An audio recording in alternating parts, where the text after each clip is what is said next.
बिस्मिल्लाहिर्रहमानिर्रहीम रब्बि इश्रह ली सदरी वयस्सिर ली अमरी वहलुल उक़दतम मिन लिसानी यफ़क़हू क़ौली या रब्बी ज़िदनी इल्मा रब्बी यस्सिर वला तुअस्सिर वतम्मिम बिल खैर। डियर स्टूडेंट्स, आज हम बात करेंगे स्केलेटन सिस्टम के बारे में। स्केलेटन सिस्टम को उर्दू में निज़ामी ढांचा कहते हैं, यानी हड्डियों का निज़ाम। स्केलेटन का लफ्ज़ ये यूनानी ज़बान के स्केलेटोस से लिया गया है, जिसका मतलब है ड्राइड अप, खुश्क हुई चीज़ के लिए स्केलेटोस यूनानी ज़बान में इस्तेमाल करते हैं। तो बोन को देखें, वो भी खुश्क होता है, इसमें पानी की मकदार कम होती है, सूखा सा लगता है। एक स्केलेटन सिस्टम बना होता है बोन से और कार्टिलेज से। पहले हम बात करते हैं बोन्स पे। बोन्स को मेडिकल फील्ड में ओस्टियोन भी कहते हैं और इसके लिए ओस का लफ्ज़ भी इस्तेमाल होता है। ये ओस का लफ्ज़ लातीनी ज़बान से लिया गया है, जिसका मतलब है बोन, और ओस्टियोन ग्रीक वर्ड है, यूनानी ज़बान का लफ्ज़ है, इसका मतलब भी बोन। मिसाल के तौर पर ओस्टियोलॉजी, ओस्टियोलॉजी में ये ओस्टियो उठाया गया है ओस्टियोन से, जो कि यूनानी ज़बान का लफ्ज़ है, इसका मतलब study of the bone. Ossification, ये ओसिफिकेशन में फर्स्ट जो ओ एस है इसको उठाया है ओस से, जो कि लातीनी ज़बान का लफ्ज़ है, इसका मतलब बोन। इस तरह और मिसाल ऑस्टियोमलेशिया, ऑस्टियोआर्थराइटिस, ऑस्टियोमलाइटिस, ये सारे बोन्स के मुतालिक हैं। बोन्स इंसानी वजूद को आपस में कनेक्ट रखता है, आपस में जुड़े रखता है। इसका रेशियो, इसका तनासुब कितना है? 1/3 connective tissue of the body, ये 1/3 के हिसाब से होता है। ये देखें, एक डायग्राम में देखें, ये डायग्राम में 3 हिस्से हैं, तो एक हिस्सा पूरा बोन्स का है, जबकि बाकी 2 हिस्से दूसरे पार्ट्स के हैं। बोन्स हमारे पास कैल्शियम से भरे होते हैं, इसमें कैल्शियम का रेशियो काफ़ी ज़्यादा है। आप अगर देखें तो इस डायग्राम में 2/3 ऑफ द बोन जो है वो कैल्शियम है। कैल्शियम 2 हिस्से कैल्शियम के हैं, जबकि एक हिस्सा दूसरे न्यूट्रिएंट्स के हैं। बोन्स में कैल्शियम इनऑर्गेनिक कैल्शियम होगा और ऑर्गेनिक कैल्शियम। इनऑर्गेनिक कैल्शियम में कैल्शियम फास्फेट, कैल्शियम कार्बोनेट और दूसरे साल्ट्स हैं। इनऑर्गेनिक कैल्शियम की वजह से हमारे बोन क्या होते हैं? Make it hard and rigid, हमारे बोन सख्त और मजबूत होते हैं, जिसकी वजह से can afford resistance compressive force of weight, ये मुज़ाहिमत पेश करता है। ये क्या करता है? कंप्रेसिव फोर्स को फिर बर्दाश्त करता है। जब आप बोन्स पे दबाव डालेंगे, कंप्रेशन मतलब फोर्स, दबाव डालेंगे, तो ये इसको बर्दाश्त करेगा। ये नहीं होता कि आपने बोन पे दबाव डाला तो ये क्या हो गया, इसकी साइज़ ख़राब हो गई या इसकी शक्ल बिगड़ गई, इस तरह नहीं होता। ये इसको बर्दाश्त करता है, अपनी शेप को चेंज होने नहीं देता। इम्पैक्ट फोर्स ऑफ जंपिंग, और ये क्या करता है? जंपिंग में जो फोर्स से पड़ती है, जब आप कोई छलांग लगाता है तो जो फोर्स बोन्स पे पड़ती है तो वो अपने शेप को, अपने शक्ल को बरकरार रखता है, उसको बर्दाश्त कर लेता है। क्यों? क्योंकि इनऑर्गेनिक कैल्शियम से ये मालामाल है। दूसरा पार्ट ऑर्गेनिक कैल्शियम है। ऑर्गेनिक कैल्शियम ह्यूमन बॉडी के बोन्स में कनेक्टिव टिश्यू है, जो कि बोन्स को आपस में कनेक्ट रखता है, उसको कहते हैं कोलेजन फाइबर। जब कोई बात करता है कोलेजन फाइबर के बारे में, तो आप समझे कि ये कनेक्टिव टिश्यू की बात कर रहे हैं, जो कि ऑर्गेनिक कैल्शियम है। ऑर्गेनिक कैल्शियम आपके बॉडी के बोन्स को क्या करता है? Make it tough and resilient, ये आपके बॉडी को टफ, मुश्किल एंड रेजिलेंट, फ्लेक्सिबल बना देता है, मुश्किल और फ्लेक्सिबल। फिर ये क्या करता है? Can afford resistance to tension force, तो फिर ये टेंशन के लिए तैयार हो जाता है। टेंशन फोर्स का मतलब ये है कि एक बंदा यहाँ से बोन को पकड़ता है, दूसरा यहाँ से, और उसको खींचता है, तो इसकी शेप में कोई चेंजेस नहीं आएगी, ये उसको बर्दाश्त करेगा। किसकी वजह से? ऑर्गेनिक कैल्शियम की वजह से, जो कि कोलेजन फाइबर है। And strength bone comparable iron and steel, ये स्टील और आयरन को भी बर्दाश्त करता है। जब किसी को फ्रैक्चर हो जाता है तो आपने देखा होगा इसके बॉडी में प्लेट्स लगे होते हैं, इंटरनल फिक्सेशन हो जाती है, मतलब प्लेट लगे होते हैं, इसमें कील डाले जाते हैं, तो वो बोन ख़राब नहीं होता, उसको बर्दाश्त कर लेता है। किसकी वजह से? ऑर्गेनिक कैल्शियम की वजह से। इसके बाद आते हैं फंक्शंस की तरफ। बोन्स के फंक्शंस क्या है? बोन का मेनली और अहम फंक्शंस जो है, गिव शेप एंड सपोर्ट। ये आपके बॉडी को एक प्रॉपर शेप, शक्ल देता है और इसको सपोर्ट देता है। जब इस पर प्रेशर डालें, इस पर स्ट्रेस डालें, इस पर टेंशन डालें तो ये अपने हालत को बरकरार रखेगा, इसमें बिगाड़ पैदा नहीं होगी। सेकंड है प्रोवाइड सरफेस। ये अटैचमेंट के लिए सरफेस देता है, टेंडन अटैचमेंट के लिए, मसल अटैचमेंट के लिए, लिगामेंट्स के लिए। ये जो इंसानी वजूद में गोश है, ये किसके साथ जुड़ा हुआ है? ये बोन्स के साथ। तो ये सरफेस किसने प्रोवाइड की? ये जगह, ये सतह किसने प्रोवाइड की? बोन्स ने। Serve as a lever for muscle action. Muscle की हरकत के लिए, वजूद में, बॉडी में मूवमेंट के लिए ये एज अ लीवर काम करता है। लीवर, हम काम के आसानी के लिए लीवर का इस्तेमाल करते हैं। वज़न जब उठाते हैं तो लीवर का इस्तेमाल करते हैं। तो इस तरह ये क्या करता है? बॉडी के मूवमेंट में, काम शाम में एज अ लीवर आपको सरफेस प्रोवाइड करता है। एज अ लीवर अपनी खिदमत आपको पेश करता है। Protect brain and spinal cord etcetera. ये आपके बॉडी को प्रोटेक्शन देता है, हिफाजत देता है। ये ब्रेन बहुत नाजुक चीज़ है, जिसको किसने कवर किया है? आपके स्कल ने, खोपड़ी ने उसको कवर किया है। छोटी मोटी चोट से उसे कुछ नहीं होगा। इस तरह स्पाइनल कॉर्ड देखें, स्पाइनल कॉर्ड भी बहुत नाजुक चीज़ है। अगर इसको चोट लगी तो इसकी ट्रीटमेंट अभी तक नहीं आई है। हो सकता है बॉडी मफलूज हो जाए, पैरालाइज हो जाए। तो इसको कौन प्रोटेक्ट करता है? स्पाइनल कॉर्ड को, वर्टिब्रल कॉलम। इस तरह दिल को देखें, किडनी को देखें, ये रिब केज के नीचे पड़े हैं। जो रिब्स हैं इसके नीचे ये विजल पार्ट पड़े हैं। अगर इसमें थोड़ी सी भी चोट आए या ज़ख़म आए तो ये डैमेज हो सकते हैं। तो उसको बोन ने प्रोटेक्ट किया है, आपके दिल को, आपके लंग्स को, आपके किडनी को। Bone marrow manufactures blood cell. आपके बोन के अंदर जो बोन मेरो है, उधर ब्लड सेल्स बनते हैं। मतलब आपका ब्लड बोन मेरो में पैदा होता है, उधर इसकी फैक्ट्री लगी होती है। Store 90% body calcium and phosphorus. ये बॉडी का 90% कैल्शियम और फास्फोरस क्या करता है? स्टोर करता है। इसलिए तो हड्डी सख्त और मजबूत होती है। इसके साथ साथ contain reticulo endothelial cell. Reticulo endothelial cell nature में फेगोसाइट्स हैं, जो कि इम्यून सिस्टम में काम आते हैं। जब बॉडी में जरासीम आती है या कोई जर्म अटैक करती है तो इसको किल करता है, मार देता है। क़ुव्वत मुदाफ़ियत में काम करता है, आपको मजबूत रखता है। इसके साथ साथ paranasal air sinus affect the timbre of the voice. हम जब बात करते हैं तो ये एक रेजोनेंस एक प्रॉपर तरीके से करते हैं, सामने वाला समझ जाता है। ये रेजोनेंस कौन ठीक करता है? ये रेजोनेंस पैरानेज़ल एयर साइनस इसको बराबर करता है। ये 4 साइनस हैं जो कि फ्रंटल है, यहाँ टेम्पोरल पे हैं, एथमॉइड है और यहाँ पे है, इसको मैक्सिलरी साइनस कहते हैं। ये आपके हेड का वज़न जो है उसको लाइट कर देते हैं, हल्का कर देते हैं, वरना ये हेड का काफ़ी वज़न होता है जो सर्वाइकल पर इफ़ेक्ट कर सकता है। डियर स्टूडेंट्स, हमने स्केलेटन शुरू किया था, तो आज हम पढ़ेंगे क्लासिफिकेशन ऑफ बोन। बोन को मुख्तलिफ़ क्लासों में तकसीम किया है। इसकी क्लासिफिकेशन अकॉर्डिंग टू शेप है, according to region, structure, function. तो आज हम बात करेंगे बोन के उस ग्रुप बंदी के बारे में जो कि शक्ल के हिसाब से है। ठीक है, शक्ल के हिसाब से बोन को तकसीम किया गया है, तो आज हम इसके बारे में बात करेंगे। फर्स्ट वन है long bones. Long bones has an elongated shaft. Long bone का मतलब लंबे बोन, ठीक है, लंबाई में जिसका साइज़ ज़्यादा हो उसको लॉन्ग बोन कहते हैं। तो लॉन्ग बोन में क्या होगा? एलोंगेटेड शेफ्ट होगा। इसके बीच में जो लंबाई है उसको शेफ्ट कहते हैं।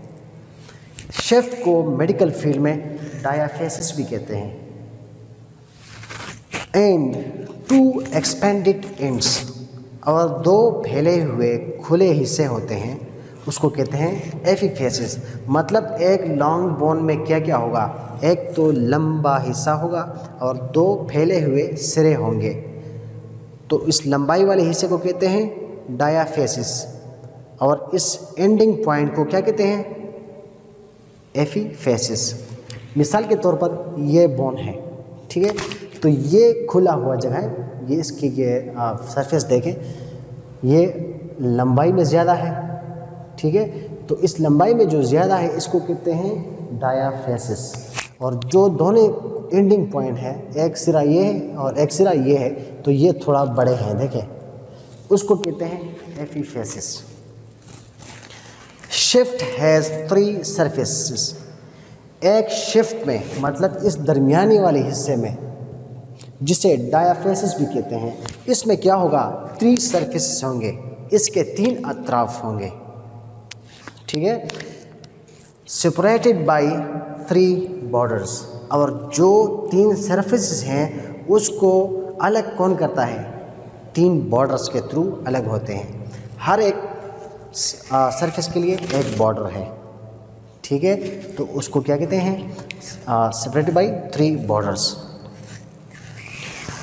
Have a central medullary cavity. और इस लॉन्ग बोन के शिफ्ट वाले हिस्से में, दरमियानी हिस्से में एक मेडुलरी कैविटी होगा, मतलब इसके दरमियान में खाली जगह होगा, एक नाली सी होगी। ये मार्कर को आप यहाँ से काटें बीच में से और ये थोड़ा सा उसको उठाएं, इसमें इसके बीच में एक स्पंज गया हुआ है, एक फोम है, ठीक है, इसमें एंक होती है, तो ये अंदर जो दिखता है जो नाली है इसको क्या कहते हैं, मेडुलरी कैविटी। इस तरह आप बोन को अगर यहाँ से थोड़ा काटें तो इसके अंदर भी एक नाली है, इस नाली को कहते हैं medullary cavity. And a nutrient foramen. और इसमें सुराख होते हैं, इस शिफ्ट में क्या होते हैं, इस तरह के होल्स होते हैं। इस होल में क्या, इसमें क्या लॉजिक है, इस होल के थ्रू नर्व अंदर जाती है, नर्व ब्लड सप्लाई जाती है, मतलब whistles directed away from the growing and. ये मेडुलरी कैविटी जो है, ये जो शिफ्ट है, ये किससे दूर होगा, ये इस वाले जगह से, ये ग्रोइंग पार्ट है, ये जो पार्ट है ना, ये हिस्से, ये बोन के ग्रोइंग पार्ट है, बोन यहाँ से ग्रोथ करता है, ठीक है। तो ये मेडुलरी कैविटी कहाँ से दूर होगी, ग्रोइंग पार्ट से फासले पर होगी, मतलब ये ग्रोइंग पार्ट है तो यहाँ पे जाके क्या है, मेडुलरी कैविटी है, ठीक है।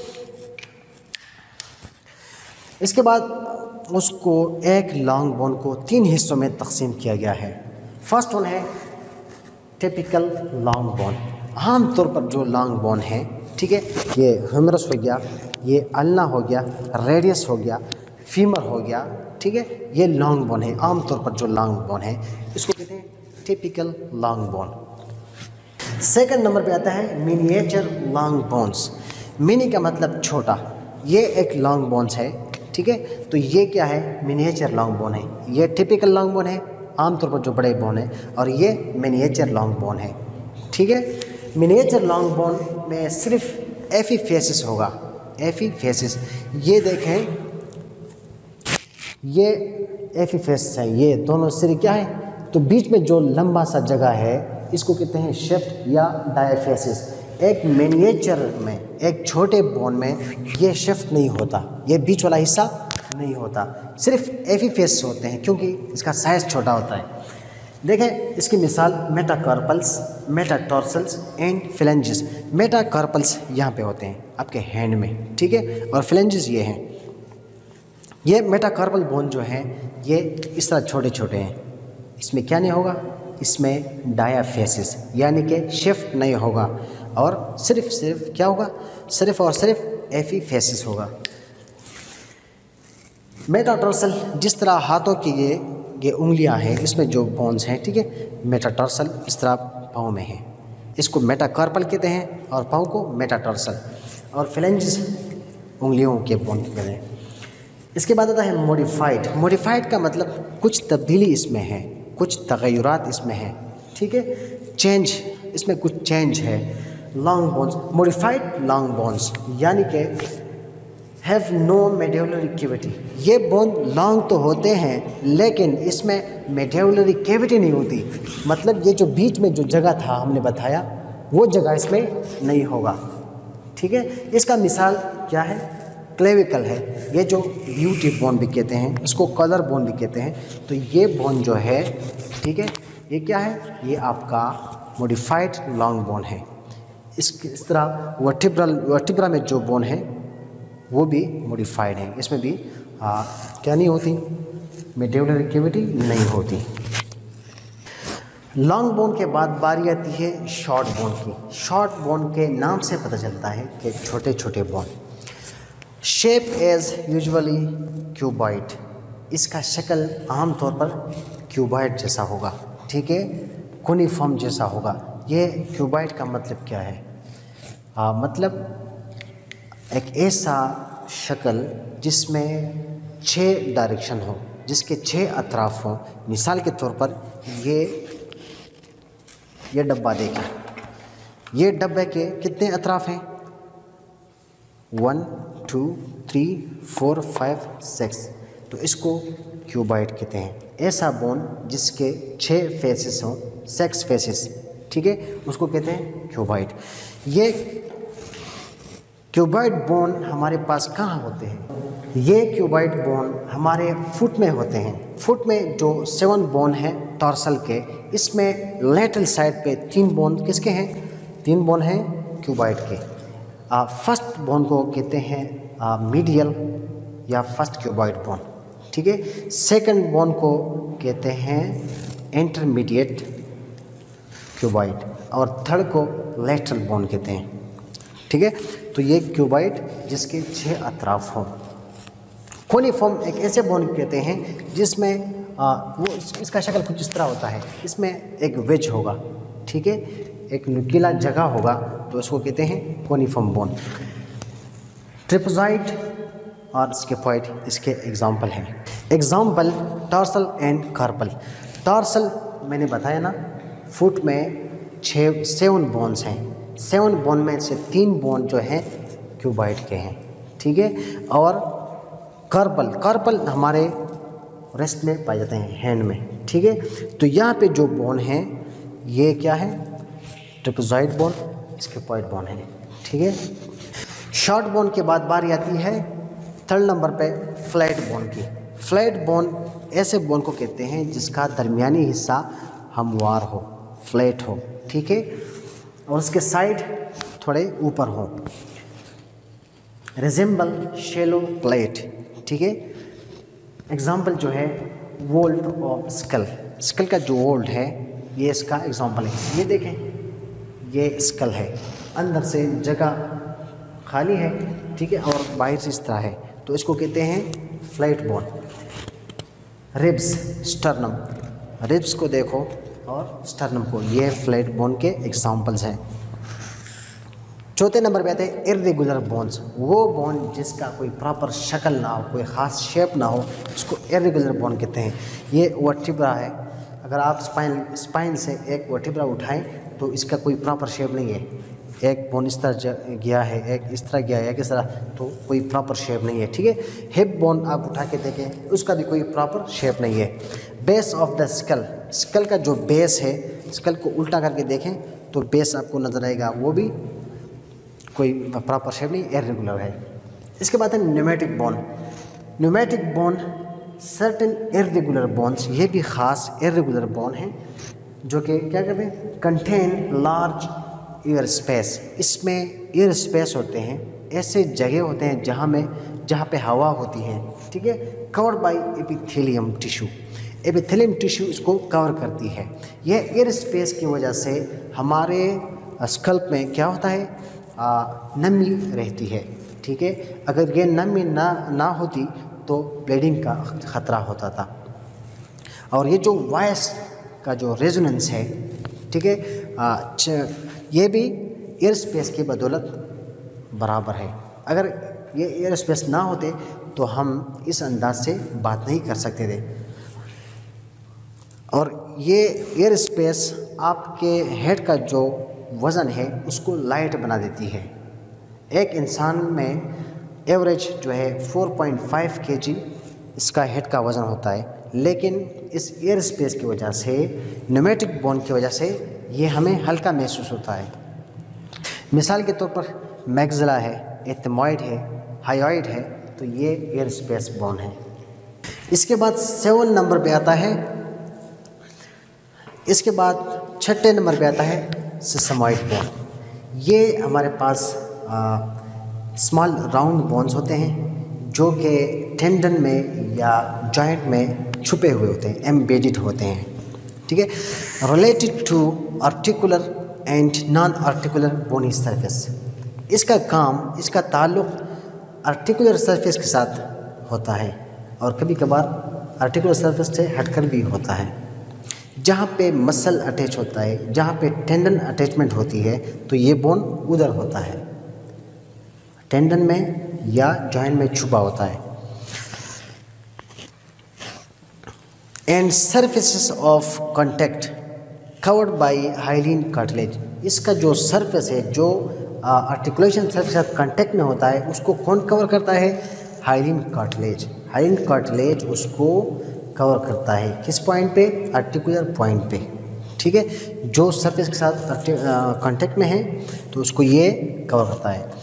लुब्रिकेटेड बाय साइनोवियल मेम्ब्रेन, और इसको लुब्रिकेट करता है, उसको गीला रखता है कौन? साइनोवियल मेम्ब्रेन, ताकि प्रेशर के लिए रेजिस्टेंस पेश करे, प्रेशर ना ले, फ्रिक्शन को मिनिमाइज करे, लोकल सर्कुलेशन में हेल्प है। इसकी मिसाल हमारे बॉडी में ये पटेला है, ठीक है, ये जो नी जॉइंट पे है, और इसके साथ साथ एक पेसिफॉर्म है जो कि हमारे हैंड में है, कार्पल बोन में।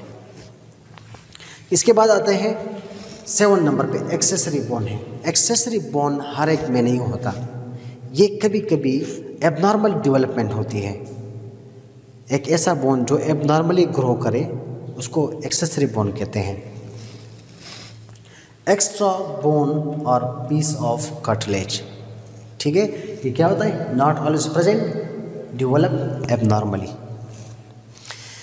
आपने देखा होगा अक्सर थंब में या नोविकुलर बोन के साथ फुट में एक्स्ट्रा बोनी ग्रो हुई होती है, तो इसको कहते हैं एक्सेसरी बोन।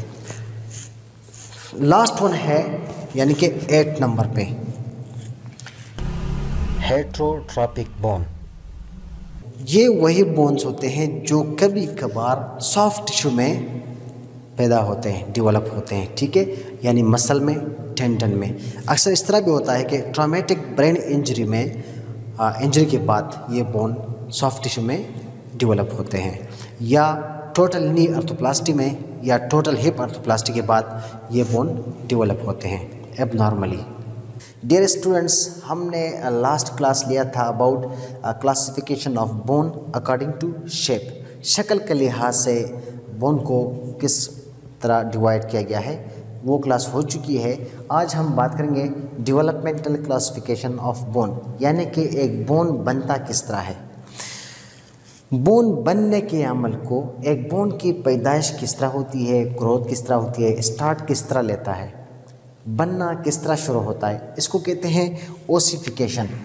क्या कहते हैं? ओसिफिकेशन या ऑस्टियोजेनेसिस, यानी the process of bone formation, वो अमल जिसमें एक बोन बनता है।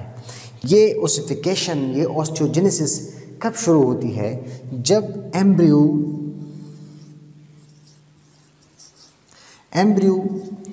6 to 7 वीक का हो,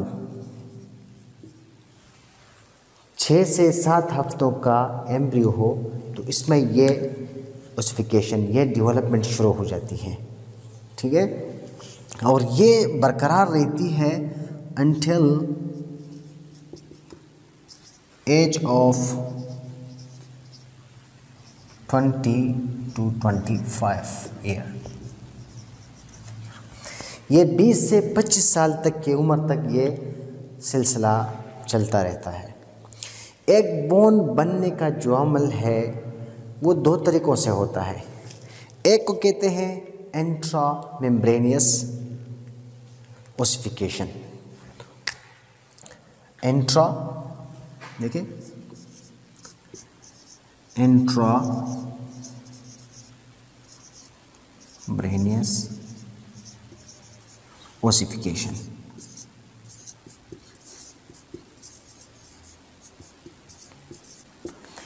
इंट्रा मेम्ब्रेनियस ओसिफिकेशन वो अमल होता है जिसमें एक फाइबरस मेम्ब्रेन जो है जाके कन्वर्ट होता है बोन में, तो उसको कहते हैं इंट्रा मेम्ब्रेनियस ओसिफिकेशन, या उसको मेसेनकाइमल ओसिफिकेशन भी कहते हैं। ये मोस्टली फ्लैट बोन में होता है, यानी कि वोल्ट ऑफ स्कल में होता है। फेस के जो बोन है, स्टर्नम है, इसमें ये अमल होता है। इसके साथ दूसरा हिस्सा जो है वो है एंडोकॉन्ड्रल क्लासिफिकेशन।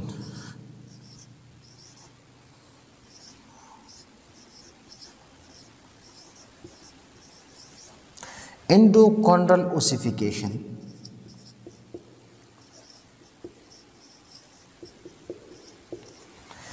एंडोकॉन्ड्रल ओसिफिकेशन वो अमल होता है जिसमें एक हाइलिन कार्टिलेज जाके क्या बने, बोन बने, तो उसको कहते हैं एंडोकॉन्ड्रल ओसिफिकेशन, या उसको इंट्राकार्टिलेजिनियस ओसिफिकेशन भी कहते हैं। ये मोस्टली होता है लॉन्ग बोन में। आपके लिम्स के जो लॉन्ग बोन है, यानी ह्यूमरस है, रेडियस अल्ना है, फीमर है, टीबिया है, तो ये अमल इसमें होता है। ये एक काफ़ी लंबा प्रोसेस है। ये इंट्रामेम्ब्रेनियस बोन को डर्मल बोन भी कहते हैं। ये बहुत जल्द बन जाता है। बच्चे की पैदाइश से पहले पहले इसका सर, इसका चेस्ट, इसके फ्लैट बोन जितने भी हैं वो ज़्यादातर कंप्लीट हो जाते हैं बिफोर गिविंग बर्थ, पैदाइश से पहले। और ये जो एंडोकॉन्ड्रल ओसिफिकेशन है, लॉन्ग बोन्स है, ये प्रोसेस 18 से 20 साल तक की उम्र तक जारी रहता है, फिर जाके ये ख़त्म हो जाता है। ओसिफिकेशन के लिहाज से बोन को 3 कैटेगरीज में तकसीम किया गया है। एक है membranosus bone, membranosus bone,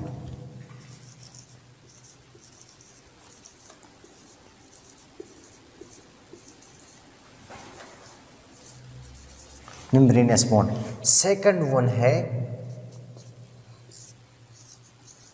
cartilaginous bone.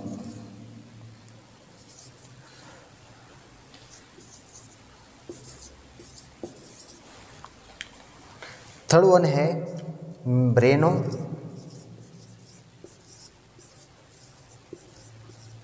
Cartilaginous bone.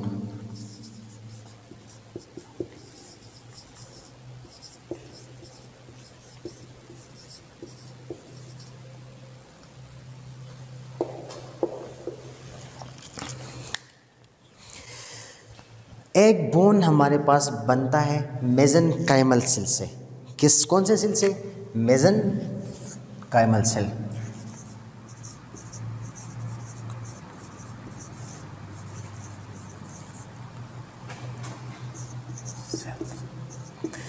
Mesenchymal cell को स्टीम सेल भी कहते हैं। यहाँ से बोन की ओसिफिकेशन शुरू हो जाती है, और यहाँ से जब स्टार्ट होती है तो आगे जाके पता चलता है कि ये मेम्ब्रेनियस बोन है या कार्टिलेजिनियस है या मेम्ब्रेनो कार्टिलेजिनियस बोन है। मैं आपको समझा रहा हूँ एक डायग्राम के थ्रू। ये मेसेनकाइमल सेल है, इसको स्टीम सेल भी कहते हैं। ठीक है, यहाँ से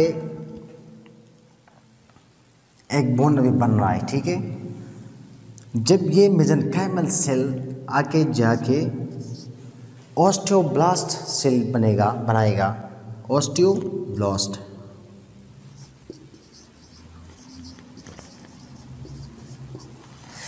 जब ये आगे जाके ऑस्टियोब्लास्ट सेल बनाएगा, ऑस्टियोब्लास्ट फर्दर जाके क्या बनाएगा? बोन। जब ये ऑस्टियोब्लास्ट कन्वर्ट होगा बोन में, बोन टिश्यू में, ठीक है, तो ये क्या हुआ? इसको कहते हैं मेम्ब्रेनियस बोन। ये प्रोसेस ज़्यादातर कौन से बोन में होता है? फ्लैट बोन में।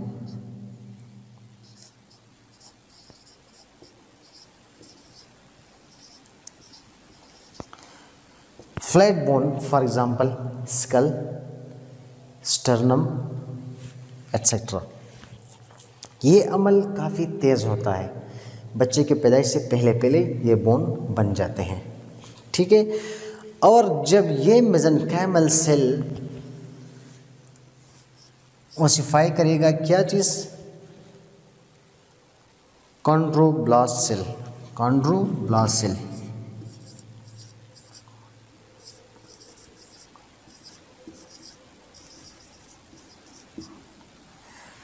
कॉन्ड्रोब्लास्ट में कन्वर्ट होगा, ये कॉन्ड्रोब्लास्ट फर्दर जाके कन्वर्ट होगा कार्टिलेज में।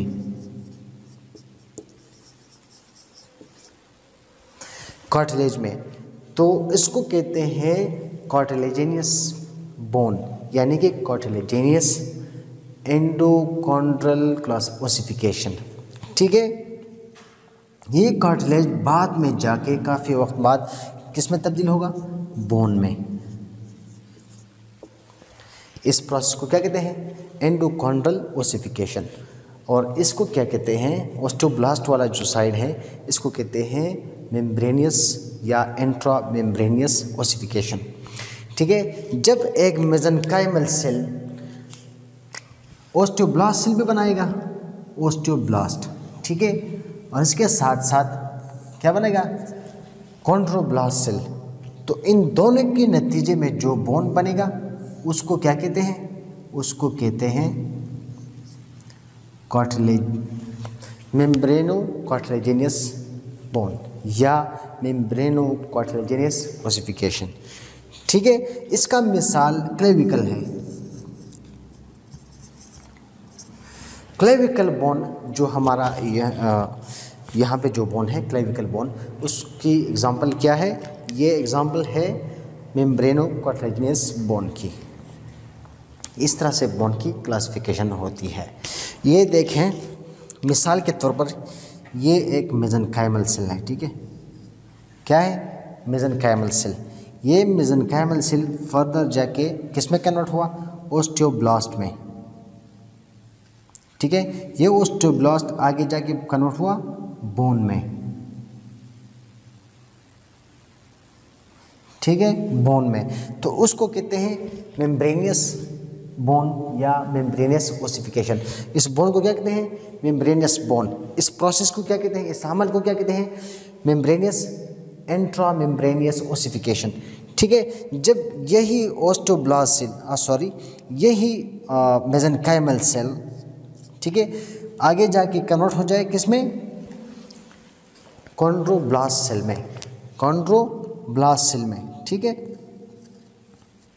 और ये कॉन्ड्रोब्लास्ट सेल आगे जाके कन्वर्ट हो कार्टिलेज में,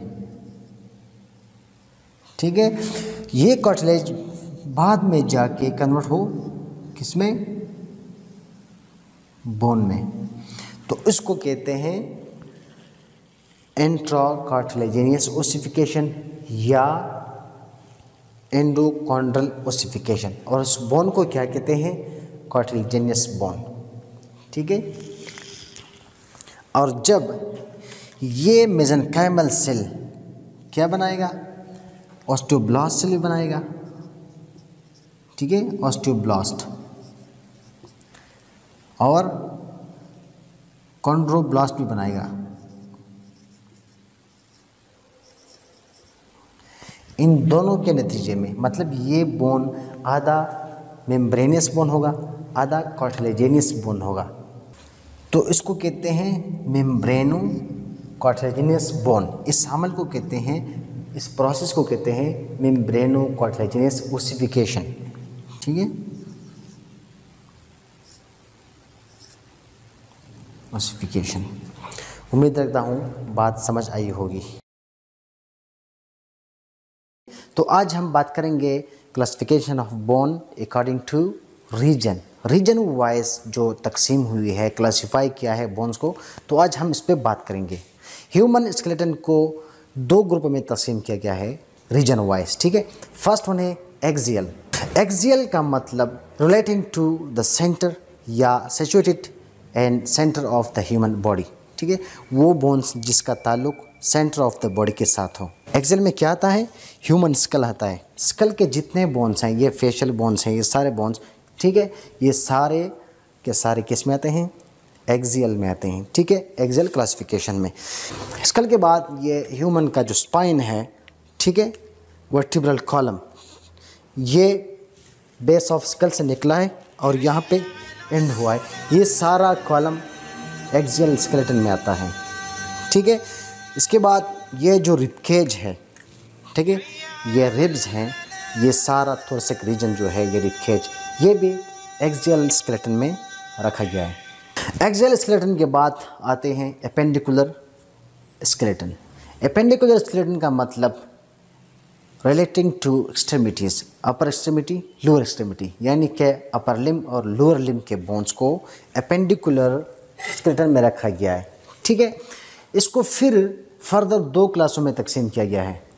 पेक्टोरल गर्डल, पेक्टोरल मतलब रिलेटिंग टू चेस्ट, चेस्ट के ये आसपास जो गर्डल है उसको रखा गया है पेक्टोरल गर्डल में, ठीक है।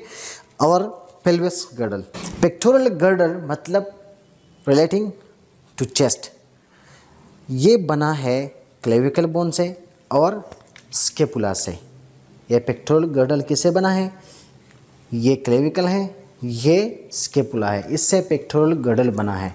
इसमें ह्यूमरस आता है, ठीक है, फिर ये देखें, ये रेडियस है, ये अल्ना है, ठीक है, और ये फेलेंजिस, कार्पल, मेटाकार्पल, ये सारे अपर एक्सट्रीमिटीज़ में आते हैं, ठीक है, जो कि पेक्टोरल गर्डल में शामिल है। और ये पेक्टोरल गर्डल किस में शामिल है, एपेंडिकुलर में। पेक्टोरल गर्डल के बाद दूसरा जो है वो पेल्विस है, ठीक है, पेल्विक गर्डल, इसमें हिप बोन आता है, पबिस, एशियम वगैरह, ये फीमर आता है, टीबिया एंड टॉर्सल, मेटाटॉर्सल, ये सारे बोन्स फीट के जो हैं वो आते हैं किसमें, पेल्विक गर्डल में।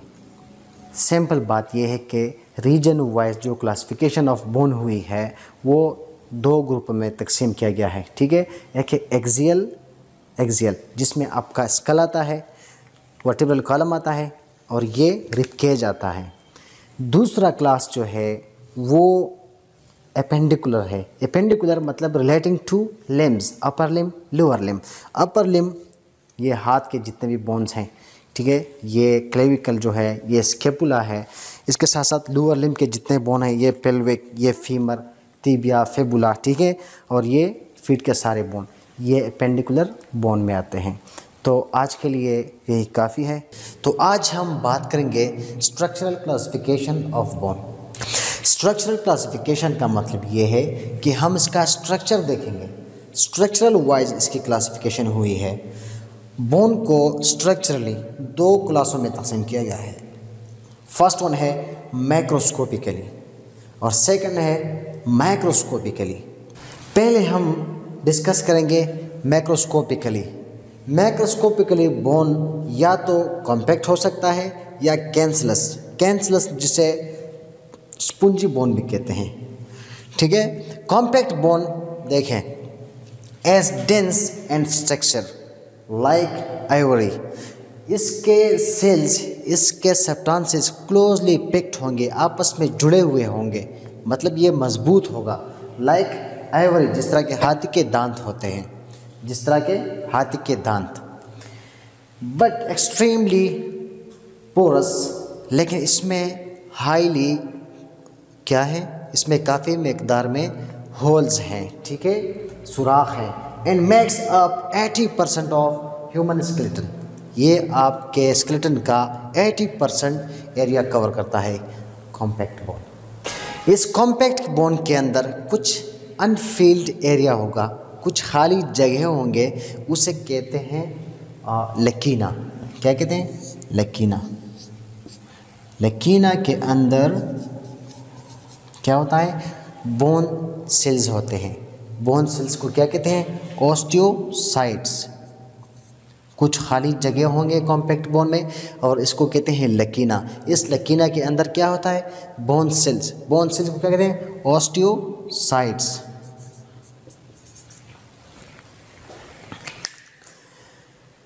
It is best developed in cortex of long bone. ये जो कॉर्टेक्स ऑफ लॉन्ग बोन है इसमें इसकी डेवलपमेंट होती है, ठीक है, इस वाले एरिया में ये होगा। और इसके साथ साथ ये कॉम्पैक्ट बोन जो है स्पंजी बोन को कवर करता है, इसको एक लेयर देता है, एक मेम्ब्रेन देता है लाइक दिस। ये देखें, ये यहाँ पे स्पंजी बोन शुरू होता है तो इसके इसका साइड बाय साइड क्या है, ये एक बाउंड्री वॉल दिया है, एक मेम्ब्रेन, एक तह बनाई हुई है। ये क्या होता है, ये कॉम्पैक्ट बोन देता है।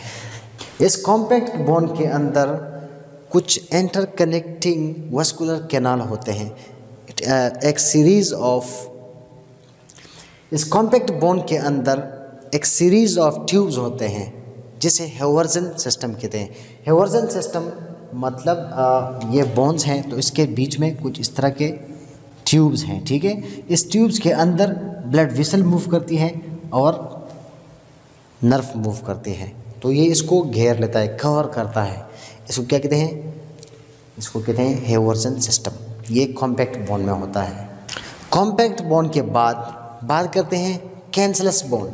कैंसलस बोन को स्पंजी बोन भी कहते हैं, इसको ट्रेबेकुलर बोन भी कहते हैं, क्योंकि ये सॉफ्ट होते हैं। अगर इसको प्रेशर डाला जाए तो इसकी साख्त में तब्दीली आ सकती है, डैमेज आ सकती है, ठीक है। देखें, आल्सो कॉल्ड स्पंजी और ट्रेबेकुलर बोन। अगर कोई आपसे पूछे कि ट्रेबेकुलर बोन क्या है या स्पंजी बोन क्या है तो आपने कंफ्यूज नहीं होना, ये कैंसलस बोन के बारे में बात करता है। कैंसलस बोन इस एरिया पे होता है, ठीक है। ये जो एपिफेस ऑफ बोन है यहाँ पे क्या होता है, यहाँ पे स्पंजी बोन होता है। ओपन एंड टेक्सचर, हमने कॉम्पैक्ट बोन की बात की, वो क्लोजली पैक्ड था, मजबूत से आपस में जुड़े हुए थे इसके सेल्स। लेकिन यहाँ क्या है, ओपन एंड टेक्सचर, साख्त के लिहाज से, बनावट के लिहाज से ये ओपन होता है, इसमें ओपन प्लेट्स होते हैं, ठीक है। And is made up of a meshwork of trabecula, मतलब ये किस चीज़ से बना होता है, ये मेशवर्क ऑफ स्पंजी बोन, यानी देखें इसमें कुछ रॉड्स होंगे, कुछ प्लेट्स होंगे, उनसे ये बना होता है। ये मेशवर्क ऑफ ट्रेबेकुला जो है ये हमारे पास 3 किस्म के होते हैं, meshwork of rods, meshwork of plates, meshwork of rod and plates, ठीक है। ये स्पंजी बोन इससे बना होता है। मैरो कंटेनिंग स्पेस, इसमें जो एरिया होता है, ये जो स्पंजी बोन है इसमें क्या होता है, ये क्या कंटेन करता है, क्या रखता है, bone marrow. According to Wolff law, उसको trajectory theory of Wolff law भी कहते हैं। अकॉर्डिंग टू दिस लॉ, जो कि 1882 में ये लॉ बना, इसके मुताबिक, इस कानून के मुताबिक बोन की formation directly proportional to the stress and strain, यानी कि एक बोन पे 2 किस्म के फोर्स अप्लाई होते हैं, प्रेशर डालते हैं। एक है कंप्रेसिव फोर्स, इसको इस पर प्रेशर डालता है, दबा के रखता है, जबकि दूसरा है टेंसल फोर्स जो होता है, ये बोन की फॉर्मेशन को स्टिमुलेट करता है, इसको बढ़ाता है, तो इससे ये बोन एक प्रॉपर चैनल में, एक प्रॉपर शेप में बन जाता है।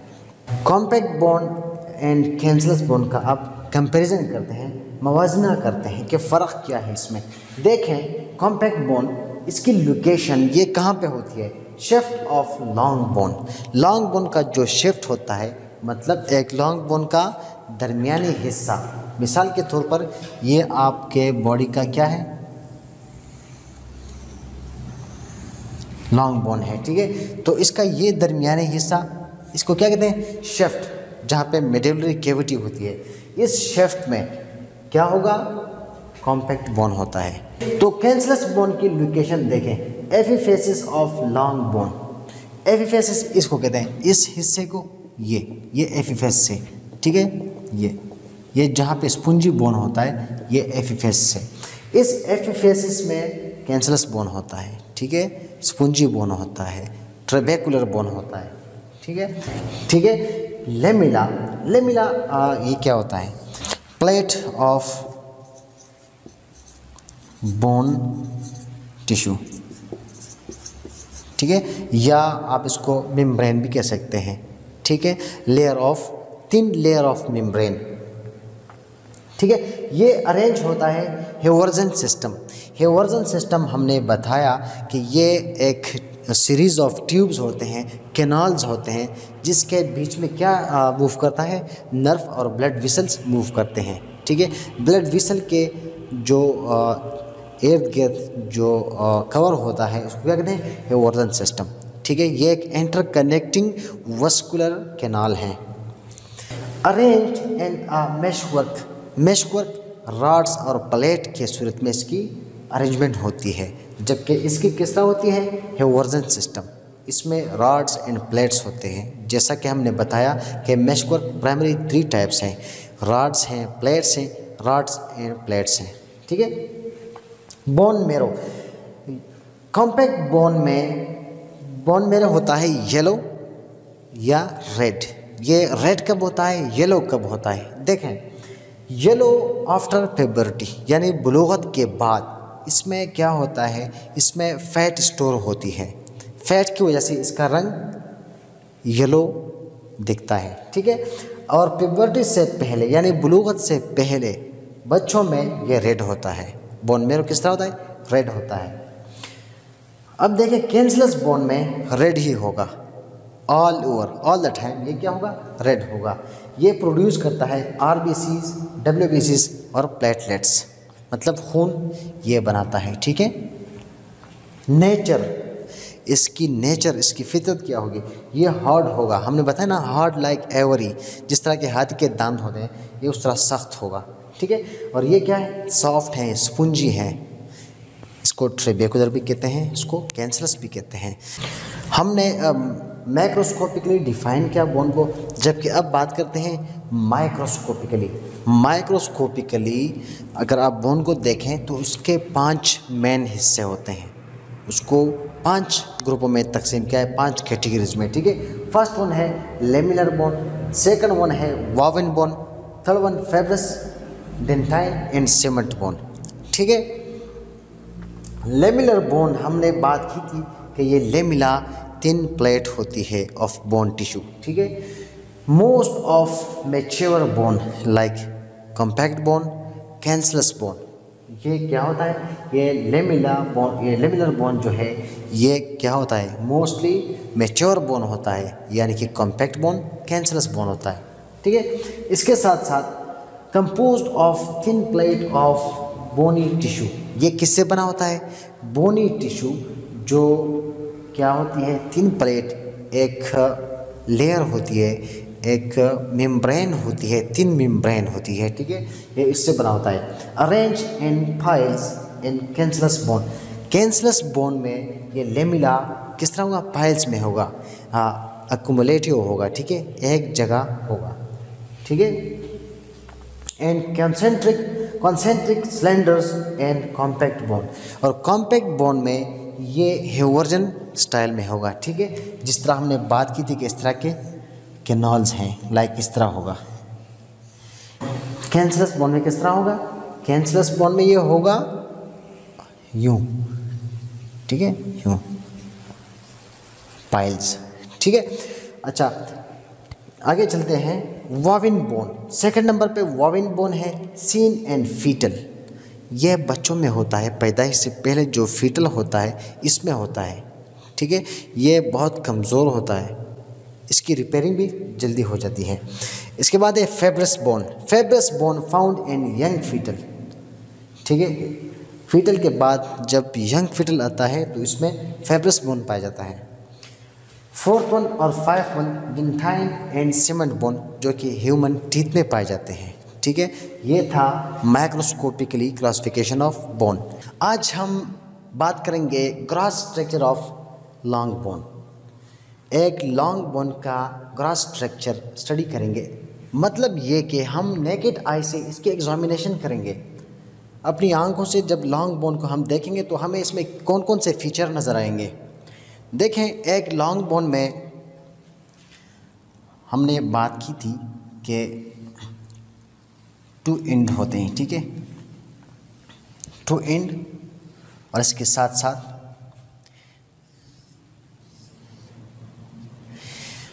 ये बीच वाला हिस्सा, ठीक है।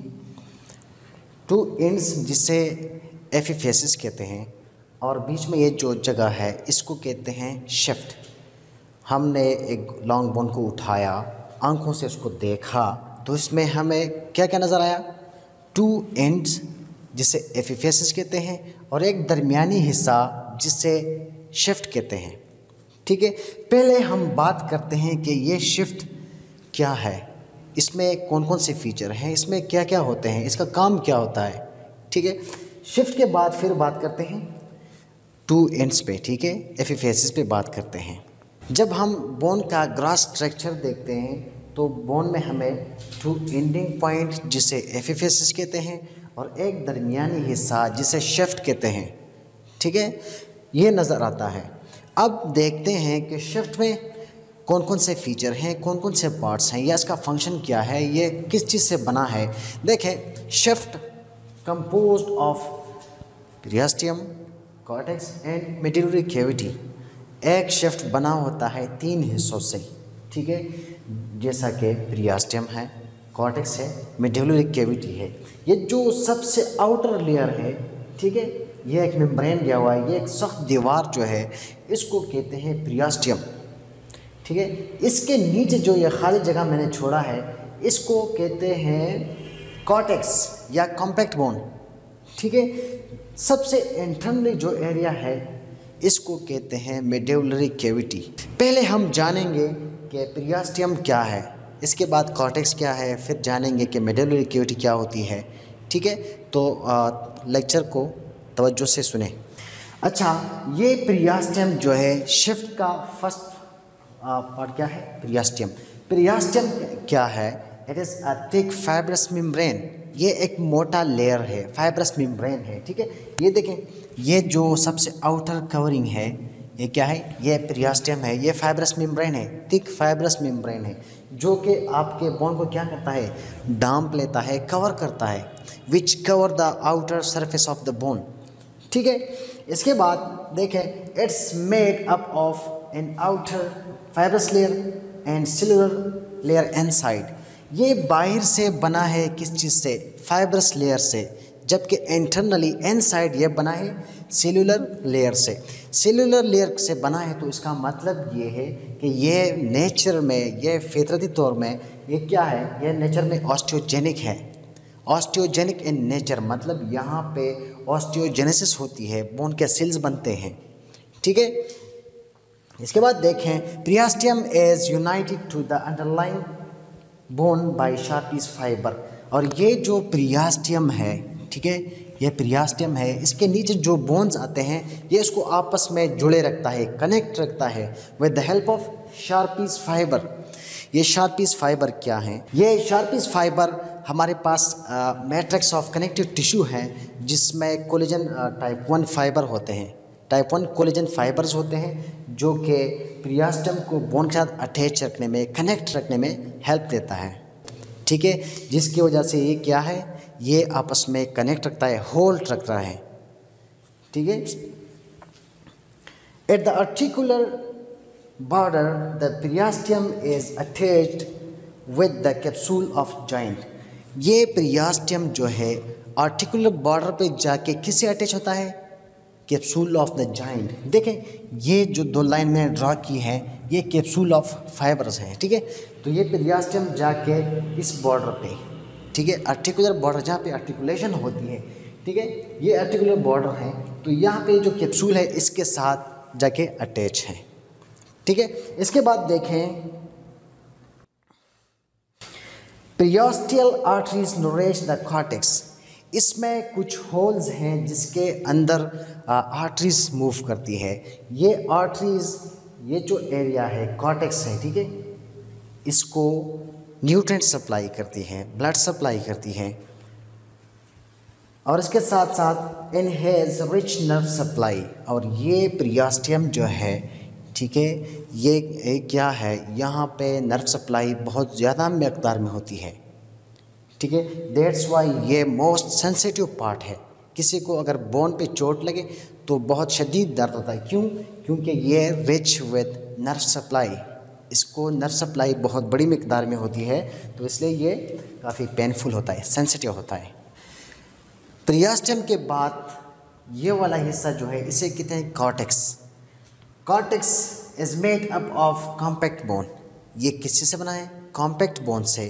कॉम्पैक्ट बोन हमने पढ़ा था कि ये सख्त एरिया होती है, लाइक आइवरी, जिस तरह के हाथी के दांत सख्त होते हैं इस तरह, लेकिन ये हाईली पोरस है, इसमें सुराख हैं, होल्स हैं। ठीक है, इसके मुतालिक अगर आपने स्टडी करना है तो आप पिछला लेक्चर देख सकते हैं। ठीक है, ये क्या करता है? Which give strength to the withstand all possible mechanical strain.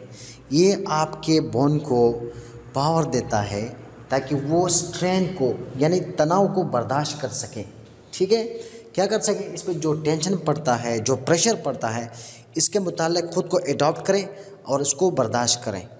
ठीक है, एक थ्योरी है वुल्फ लॉ मेरे ख्याल में, उसमें ये कहते हैं कि ये बोन की जो ग्रोथ होती है ये ड्यू टू इस पर जो प्रेशर पड़ता है, जो स्ट्रेस पड़ता है, इसकी वजह से बोन में ग्रोथ ज़्यादा हो जाती है। फिर आते हैं मेडिवलरी कैविटी की तरफ। मेडिवलरी कैविटी इस हिस्से को कहते हैं, बोन का जो सबसे इंटरनल हिस्सा है इसको कहते हैं मेडिवलरी कैविटी। ठीक है, ये क्या होगा? एज फिल्ड विद रेड और येलो बोन मैरो। ये भरा होता है रेड बोन मैरो से या येलो से।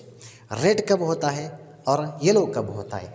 देखें, एट द बर्थ बच्चों में ये रेड होता है क्योंकि बच्चों में बहुत ज़्यादा मकदार में हीमोपोएसिस होता है। ये एक प्रोसेस है जिसमें सेल्स बनते हैं, बोन सेल्स, तो ये एक्टिव हीमोपोएसिस की वजह से रेड नज़र आता है। जबकि प्यूबर्टी में देखें, as the age advances replaced by yellow bone marrow. वक्त के साथ साथ ये कन्वर्ट हो जाता है, इसमें एट्रोफीज आ जाती है, इसमें कमी आ जाती है। रेड बोन मैरो में क्या आ जाती है? कमी, एट्रोफीज। ठीक है, और ये तब्दील हो जाता है, कन्वर्ट हो जाता है येलो बोन मैरो में।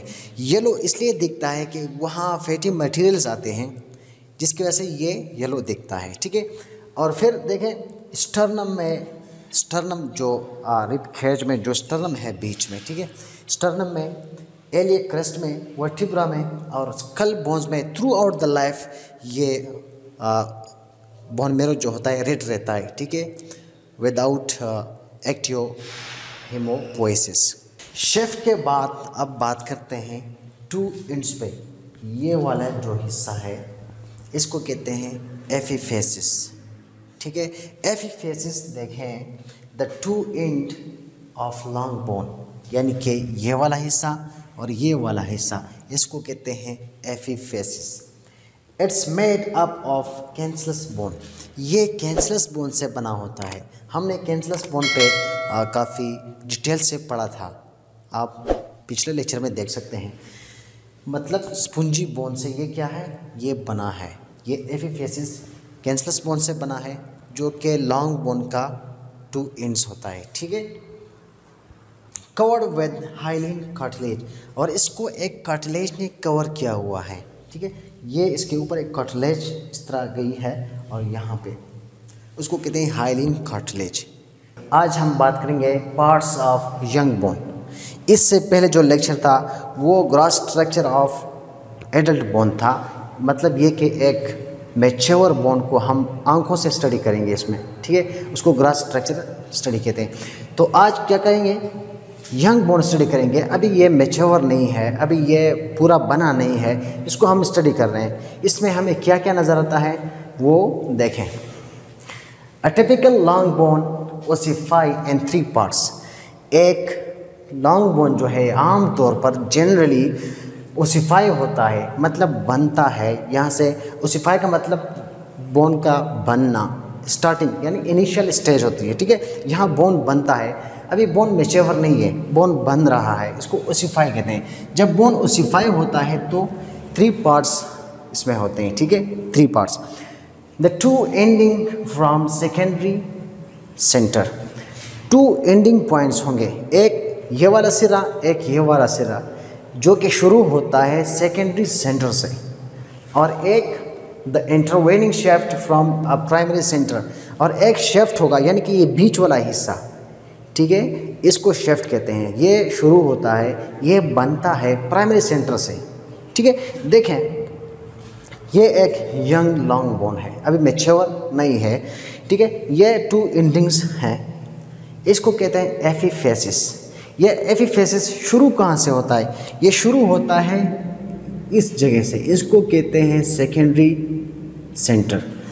ठीक है, ये सेकेंडरी सेंटर है। सेकेंडरी सेंटर से आगे क्या है? एपिफेसिस शुरू होती है। जबकि सेकेंडरी फेसिस से अंदर जो हिस्सा है, ये वाला हिस्सा, इसको कहते हैं डायाफेसिस, शेफ्ट। ये शेफ्ट कहाँ पे बनता है? प्राइमरी सेंटर में, यानी कि इस दरमियानी हिस्से को कहते हैं प्राइमरी सेंटर। ये बोन उधर ओसिफाई होता है, मतलब है कि शेफ्ट जहाँ पे ओसिफाई होता है, जहाँ पे बनता है, उसको प्राइमरी सेंटर कहते हैं। ठीक है, ये प्राइमरी सेंटर है, यहाँ पे शेफ्ट बनेगा। इसके बाद ये जो हिस्से हैं, ये वाला जगह है, इसको कहते हैं मेटाफेसिस। यहाँ पे ग्रोथ प्लेट होंगे जो कि बोन को ग्रोथ करने में हेल्प देती है। ये जो एपिफेजियल प्लेट ऑफ कार्टिलेज है, यहाँ पे सेकेंडरी सेंटर होता है। अभी आगे देखते हैं कि एपिफेसिस क्या है, डायाफेसिस क्या है, मेटाफेसिस क्या है, तफसील से बात करते हैं। यंग बोन बना होता है 2 एपिफेसिस से और एक डायाफेसिस से, जिसे शेफ्ट कहते हैं। एपिफेसिस क्या है? देखें, ossify from secondary centre called epiphysis, यानी लॉन्ग बोन का, यंग बोन का 2 एंडिंग पॉइंट्स जो कि बना होता है सेकेंडरी सेंटर से। ये सेकेंडरी सेंटर से, ठीक है, ये सेकेंडरी सेंटर से बना होता है, ओसिफाई होता है, यहाँ पे बनता है, उसको कहते हैं एपिफेसिस। एपिफेसिस के फर्दर 4 टाइप्स हैं। ठीक है, फर्स्ट वन इसमें है प्रेशर एपिफेसिस। प्रेशर एपिफेसिस यानी एपिफेसिस का वो पार्ट जो आर्टिकुलेशन में इन्वॉल्व हो, जो आर्टिकुलेशन में हिस्सा ले, दूसरे जोड़ के साथ जॉइंट बनाने में, दूसरे बोन्स के साथ क्या करता है? जॉइंट बनाता है। ठीक है, और इसके साथ साथ ये क्या करता है? ट्रांसमिशन ऑफ वेट, बॉडी का जो वेट है, वज़न है, उसको ट्रांसमिट करता है, उसको एक्सेप्ट करता है, फिर डिस्ट्रीब्यूट करता है। मिसाल के तौर पर हेड ऑफ द फीमर, ये जो फीमर का हेड है, ये हमारी अपर बॉडी का वेट क्या करता है? बर्दाश्त कर लेता है, इसको फिर डिस्ट्रीब्यूट करता है ताकि बॉडी एक प्रॉपर पोजीशन में रहे। सेकंड नंबर पे आता है traction epiphysis. Traction epiphysis non articular है, इसका जॉइंट के साथ कोई ताल्लुक नहीं, ये जॉइंट नहीं बनाता है। ठीक है, और ना ट्रांसमिशन ऑफ वेट करता है, वेट के साथ भी इसका कोई काम नहीं। अलबत्ता क्या करता है? प्रोवाइड्स अटैचमेंट टू टेंडन, ये जो मसल के टेंडन्स हैं उसको अटैचमेंट सरफेस देता है। ठीक है, मिसाल के तौर पर यहाँ से एक मसल आया है, ठीक है, यहाँ पे आके अटैच हुआ है, या यहाँ से जो मसल निकले हैं यहाँ पे जाके अटैच हुआ है, तो ये अटैचमेंट सरफेस, ये अटैचमेंट कौन प्रोवाइड करता है?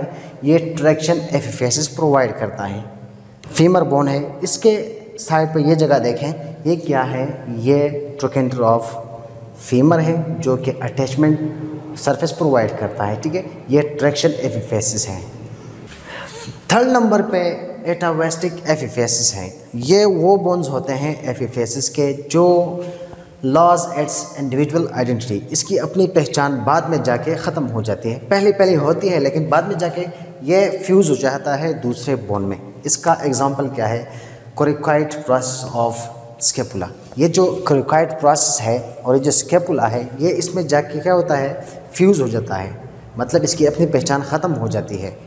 इसके बाद 4th नंबर पे एबेरेंट बोन है। ठीक है, aberrant epiphysis as not always present, ये भी हर वक्त बॉडी में नहीं होता, कभी कभार होता है। देखें इसका example, epiphysis at the head of first metacarpal and at the base of next metacarpal. ये जो कार्पल मेटाकार्पल है, इसका जो फर्स्ट मेटाकार्पल का हेड जो है, ये इसका एग्जांपल है, और दूसरा सेकंड मेटाकार्पल के बेस में ये फिर नहीं होता, उधर एब्सेंट होता है। ये इसकी एग्जांपल है। यंग बोन का एपिफेसिस और इसके सब टाइप्स के बाद डायाफेसिस आता है सेकंड नंबर पे। ठीक है, डायाफेसिस पे हमने बात की थी यहाँ पे थोड़ी सी डिस्कशन करते हैं। It is the elongated shaft of long bone. ये जो लॉन्ग बोन का दरमियानी हिस्सा है लंबा सा, इसको कहते हैं डायाफेसिस। यानी कि ये हिस्सा और ये हिस्सा, इसको हटाकर बीच में जो हिस्सा रह जाता है इसको डायाफेसिस कहते हैं। ओसिफाई फ्रॉम अ प्राइमरी सेंटर। ये क्या होता है, देखें ये लॉन्ग बोन का दरमियानी हिस्सा है, ठीक है। ये ओसिफाई होता है, ये बनता है कहाँ पे, ये बनता है primary ossification centre, primary centre पे ये बनता है, ठीक है। ये यहाँ से ग्रोथ स्टार्ट करता है। इसके बाद आते हैं metaphysis. The epiphyseal end of a diaphysis called metaphysis. यानी कि ये जो डायाफेसिस है इसका ये जो एंडिंग पॉइंट है जहाँ पे डायाफेसिस ख़त्म होता है, ठीक है, और एपिफेजियल आगे शुरू होता है, तो ये वाला एरिया क्या कहलाता है, metaphysis. Metaphysis, each metaphysis is the zone of active growth. यहाँ पे हमारे पास एक्टिव ग्रोथ होती है, बोन की बढ़ोतरी होती है। यहाँ पे लॉन्ग बोन में, एडल्ट लॉन्ग बोन में यहाँ पे बोन मैरो होता है, बोन के सेल्स बनते हैं, ब्लड सेल्स बनते हैं, ठीक है। Metaphysis is richly supplied blood through end arteries. और ये मेटाफेसिस को ब्लड सप्लाई होती है काफ़ी ज़्यादा मकदार में, ठीक है, एक ख़ास किस्म की आर्टरीज। इस आर्टरी को कहते हैं एंड आर्टरीज।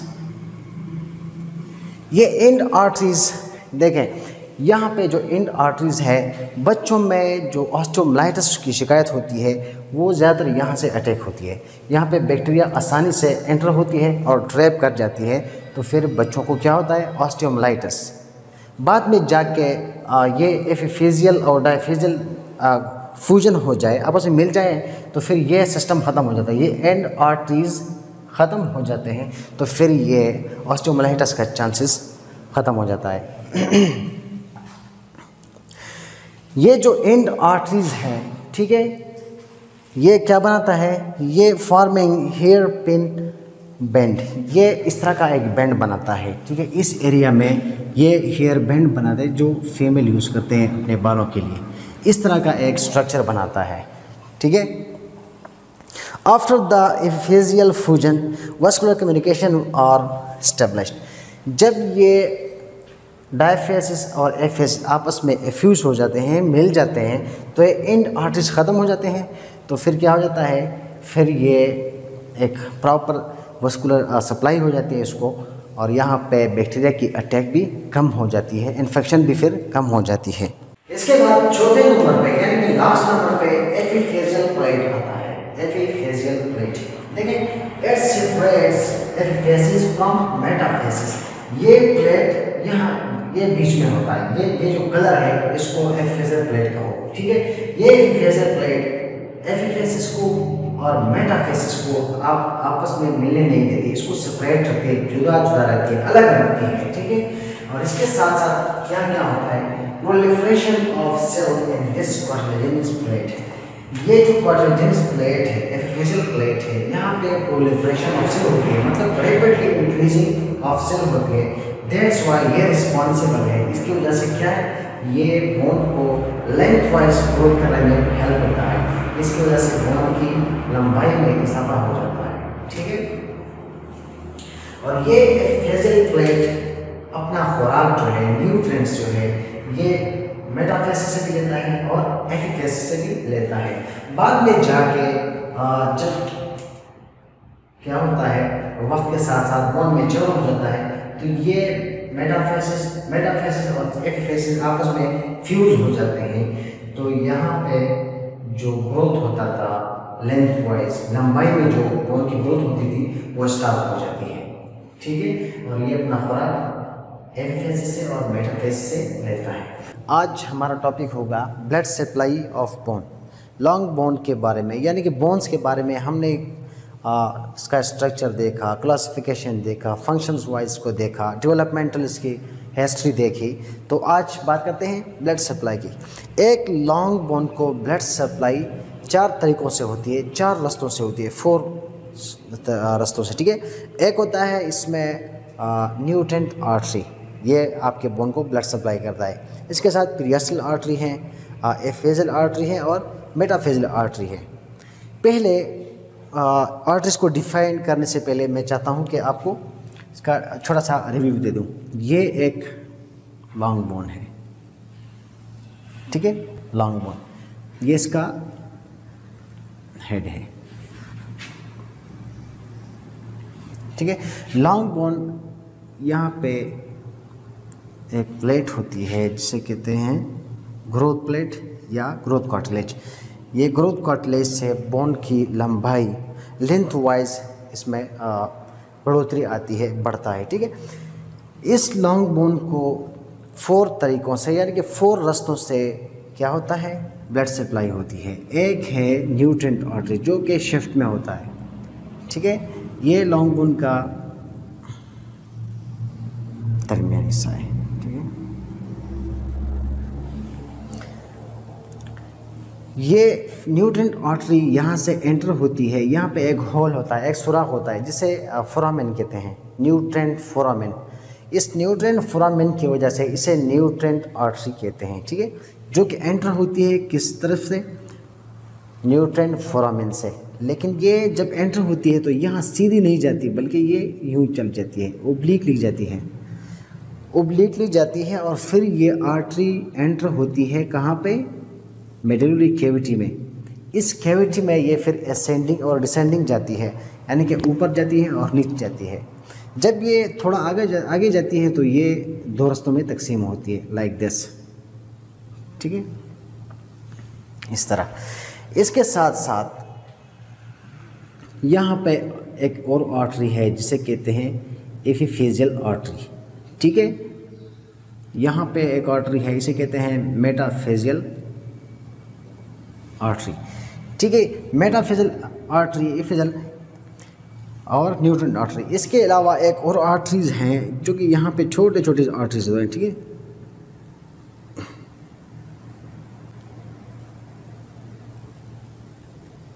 इसे कहते हैं प्रियास्टल आर्टरीज, प्रियास्टल आर्टरीज, ठीक है। इन 4 रास्तों से लॉन्ग बोन को ब्लड सप्लाई होती है। तो हम पहले बात करते हैं कि न्यूट्रेंट आर्टरी क्या है। न्यूट्रेंट आर्टरी, न्यूट्रेंट आर्टरी हमने बात की कि ये शिफ्ट में वाक़या होती है। शिफ्ट के दरमियान में एक सुराख है, इसको न्यूट्रेंट फोरामेन कहते हैं।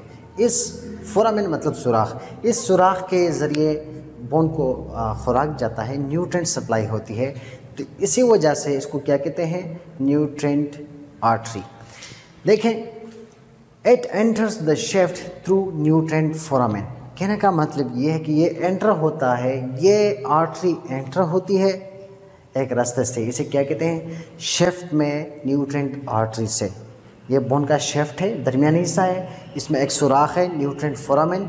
इस न्यूट्रेंट फोरामेन से एक आर्टरी गुजरती है जिसे न्यूट्रेंट आर्टरी कहते हैं, ठीक है। फिर देखें, runs obliquely through the cortex. ये आर्टरी जब एंटर होती है तो ये ओब्लिक जाती है, यानी कि सीधा बिल्कुल नीचे नहीं जाती, यानी कि इस तरह जाती है, ठीक है, ओब्लिकली।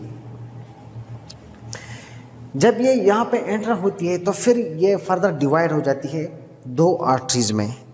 देखें, ये एक ब्रांच ऊपर गया है, दूसरा ब्रांच नीचे है, इसे असेंडिंग डिसेंडिंग ब्रांच कहते हैं।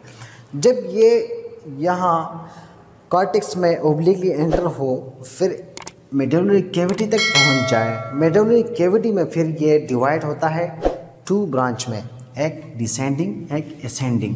ये जब आगे जाता है तो फिर 2 रास्तों में तकसीम होता है, ठीक है, ये आर्टरी फिर तकसीम होती है। इसके बाद ये पहुंच जाता है मेटाफेसिस पे। मेटाफेसिस पे जब पहुंच जाता है तो यहाँ पे ये ख़त्म हो जाती है, ये एक लिंक बना देती है दूसरे आर्टरीज के साथ। यहाँ पे मेटाफेजल आर्टरीज हैं, एपिफेजल आर्टरीज हैं, तो ये उनके साथ क्या करता है, ये उनके साथ एक एनास्टोमोसिस, एक लिंक बनाता है। एनास्टोमोसिस का मतलब ये है कि ये एक बॉडी पार्ट को ब्लड सप्लाई होती है, ठीक है। तो इस आर्टरी के साथ साथ एक और आर्टरी भी गई है। खुदा ना खास्ता अगर इस आर्टरी में कोई मसला आ जाए तो यहाँ पे एनास्टोमोसिस है। देखें, ये एक लिंक बना हुआ है, ये दोनों आपस में मिले हैं। अगर यहाँ ब्लड सप्लाई ब्लॉक हो जाए, कोई मसला आ जाए, तो इस पार्ट को ब्लड सप्लाई फिर कौन करेगा? फिर ये वाला करेगा। यहाँ पे लिंक बना है तो ये उसको बाईपास यानी बैकअप करेगा, इसको सपोर्ट देगा ताकि इस ब्लड सप्लाई हो जाए, टिश्यू की डेथ ना हो, नेक्रोसिस ना हो। ठीक है, दैट्स वाई। तो ये न्यूट्रिएंट आर्टरी जब मेटाफेसिस में पहुँच जाए, इस वाले एरिया को मेटाफेसिस कहते हैं। ठीक है, जहाँ पे मेडुलरी कैविटी यानी कि डायफेसिस एंडिंग होती है तो एक दूसरा पार्ट शुरू होता है, इसे कहते हैं मेटाफेसिस। मेटाफेसिस के फ़ौरन बाद एपिफेसिस शुरू होता है। तो मेटाफेजियल आर्टरी और एपिफेजियल आर्टरी के साथ ये क्या बनाता है? ये एनास्टमोसिस बनाता है, एनास्टमोसिस, और यहाँ पे ये ख़त्म हो जाती है। ये आपके बॉडी के बोन को, जो कि कॉर्टेक्स है, मेडुलरी कैविटी है, मेटाफेसिस है, इसको ब्लड सप्लाई करता है। कितना करता है? 2/3 ऑफ कॉर्टेक्स एंड मेटाफेसिस। ये मेडुलरी कैविटी को, कॉर्टेक्स को, और ये जो ब्रियास्टियम है सबसे ऊपर वाला लेयर जो है, इसके नीचे जो जगह है इसको क्या कहते हैं? कॉर्टेक्स यानी कॉम्पैक्ट बोन। ये कॉम्पैक्ट बोन को भी सप्लाई करती है। इसके नीचे क्या है? मेडुलरी कैविटी है, इसको भी सप्लाई करती है। ये जो एंडिंग है मेटाफेसिस, उसको भी सप्लाई करती है। The nutrient foramen is directed away from the growing end of the bone indicated by a jingle. देखें, ये जो फोरामेन है ये ग्रोविंग एंड से दूर होगा। इसका सिंपल मतलब ये है कि ये ग्रोविंग एंड है, यहाँ पे एक प्लेट होती है जिसे कहते हैं ग्रोविंग प्लेट या ग्रोथ कार्टिलेज। यहाँ पर भी होती है, यहाँ पर भी होती है। ठीक है, ये बाद में जाके जब बोन मैच्योर हो जाए, बोन की ग्रोथ ख़त्म हो जाए तो ये ख़त्म हो जाती है। ठीक है, तो ये ग्रोविंग एंड और ये ग्रोविंग एंड, इससे दूर क्या होगा? फोरामेन मैग्नम, मतलब इसके भी करीब नहीं होगा, इसके भी नहीं होगा। समझ रहे हैं? ये जिंगल जो है indicated by a jingle. Jingle ये कह रहे हैं कि मिसाल के तौर पर ये अपर लिम्ब है। ठीक है, अपर लिम्ब में ग्रोविंग एंड एक क्या है? रेस्ट जॉइंट है, दूसरा शोल्डर है। ये जो ह्यूमरस बोन है इसका हेड जो है ये ग्रोविंग एंड है। ठीक है, तो एक एंड यहाँ पे है, दूसरा एंड यहाँ पे है, तो ये फोरामेन कहाँ होगा? न्यूट्रिएंट फोरामेन यहाँ से दूर होगा। ठीक है, एल्बो की तरफ होगा। टू द एल्बो आई गो। ठीक है, और यहाँ पर फिर नीचे होगा। समझ रहे हैं? मतलब रेस्ट से ये आगे होगा एल्बो की तरफ, और शोल्डर से फिर एल्बो की तरफ। मिसाल के तौर पर ये एल्बो जॉइंट है। ठीक है, तो ये यहाँ पे होगा। समझ रहे हैं? लोअर लिम्ब में क्या है? लोअर लिम्ब में ये जो नी जॉइंट है, नी जॉइंट ग्रोविंग एंड होती है। ठीक है, लोअर लिम्ब का। तो ये मिसाल के तौर पर नी जॉइंट है तो ये from the knee I flea, मतलब नी से दूर है। ये फोरामेन मैग्नम कहाँ है? नी से दूर है। ये फीमर में देखें तो ये यूँ होगा। समझ रहे हैं? मतलब ये नी जॉइंट है तो ये नी जॉइंट से दूर है, और ये यहाँ पे है। इसको कहते हैं जिंगल। ये इंडिकेट करता है direction of foramen which is away from the ending point of bone. Periosteal artery second number पे आती है। ठीक है, पेरियास्टियल आर्टरी ये क्या होती है? Present meaning the muscular and ligamentous attachment. ये जहाँ पे मसल अटैच होती है, ठीक है, लाइक दिस, ये एरिया, और जहाँ पे लिगामेंट्स अटैच होते हैं, ठीक है, तो ये उधर होते हैं। कहाँ प्रेजेंट होते हैं? बोन का जो शेफ्ट वाला हिस्सा है जहाँ पे लिगामेंट या मसल अटैच होते हैं, तो उस एरिया में पेरियास्टियल आर्टरीज प्रेजेंट होते हैं। ठीक है, ramify beneath the periosteum and enter the Walkman's canal to supply the outer 1/3 of cortex। इसका मतलब ये है कि ये क्या करता है? ये सप्लाई करता है, ये जो पेरियास्टियम है ये बोन का सबसे आउटर कवरिंग लेयर जो है ये, ठीक है, ये पेरियास्टियम है। ठीक है, ये इसमें एंटर होता है और कॉर्टेक्स के 1/3 हिस्से को क्या करता है? कवर कर देता है। ठीक है, इसके नीचे जो पार्ट आते हैं इसको ये ब्लड सप्लाई करता है। ठीक है, और ये जिस रास्ते से एंटर होता है इसे क्या कहते हैं? वॉकमैन्स कैनाल। ये वॉकमैन कैनाल क्या है? ये छोटे छोटे चैनल्स होते हैं जो कि आपके ब्लड के वेसल्स को ट्रांसमिट करता है, ठीक है, from the periosteum to the cortex of the bone. ये जो पेरियास्टम है इसके अंदर देखें ये इस तरह होते हैं छोटे छोटे, ठीक है, ये एक रास्ते से एंटर होते हैं जिसे क्या कहते हैं, वॉकमैन्स कैनाल, ठीक है। इसके एंटर क्या होता है, ये विसल्स होते हैं, ब्लड विसल्स, ठीक है, और ये ब्लड सप्लाई करता है कॉर्टेक्स को, समझ गए। ये चैनल्स हैं, कुछ रास्ते हैं जिसमें ब्लड वेसल मूव करते हैं, ठीक है, पेरियास्टम से बोन कॉर्टेक्स में, इसको वॉकमैन कैनाल कहते हैं। इसके बाद आते हैं एपिफेजियल आर्टरी, यानी कि लॉन्ग बोन का जो एपिफेज एरिया है इसको ब्लड सप्लाई कौन करती है, एपिफेजियल आर्टरी। ये बात आपको जहन नशीन करनी चाहिए, जो एपिफेजियल एरिया है, एपिफेसिस ऑफ लॉन्ग बोन है, उसको ब्लड सप्लाई एपिफेजियल आर्टरी करती है। ये डिवाइड होती है कहाँ से, प्री आर्टिकुलर वस्कुलर आर्किड से, जिसे एक नाम दिया गया है सर्कुलस वस्कुलोसस कहते हैं, ठीक है। ये कहाँ पे होता है, ये होता है नॉन आर्टिकुलर बोनी सरफेस पे। ये जो नॉन आर्टिकुलर बोनी सरफेस है यहाँ पे ये होता है, ठीक है। देखें ये यहाँ से एंटर हुआ है एपिफेजियल आर्टरी, ठीक है। ये वस्कुलर आर्किड का मतलब ये है जहाँ पे वेन्स और जहाँ पे आर्टरीज मिलके एनास्टोमोसिस करें। एनास्टोमोसिस मैंने बताया था क्या करें, कुछ इस तरह का वो बनाएं, ठीक है, इस तरह का वो बनाएं। ये सारे वेन्स और ये सारे आर्टरीज आपस में जाके एक लिंक बनाते हैं, मिल जाते हैं एक दूसरे से, ठीक है, एक दूसरे को बैकअप देते हैं, इसको कहते हैं anastomosis. Numerous vascular foramina in this region, और इस एरिया में बहुत काफ़ी मकदार में होल्स हैं, सुराख हैं, फोरामेंस हैं, जिसमें से कम मकदार में, काफ़ी कम मकदार में आर्टरीज एंटर होती है, लेकिन ज़्यादा मकदार में ये क्या करता है, वेनस एग्जैक्ट करता है, वेन्स निकलते हैं यहाँ से, ठीक है। फिर the number and size of this foramina give an idea.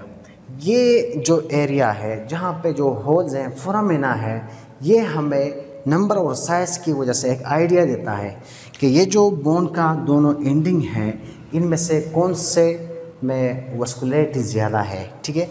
ये क्या है देखें, idea of the relative vascularity of the two ends of long bone, यानी कि यहाँ पे ये फोरामेन ज़्यादा है जबकि यहाँ पे कम है, तो हम आइडिया ले सकते हैं, हम सोच सकते हैं कि यार यहाँ पे वस्कुलरिटी ज़्यादा है according to rather than this one, ठीक है, बजाय इस रीजन के यहाँ पे वस्कुलरिटी ज़्यादा है due to large number of foramen and large size of foramen.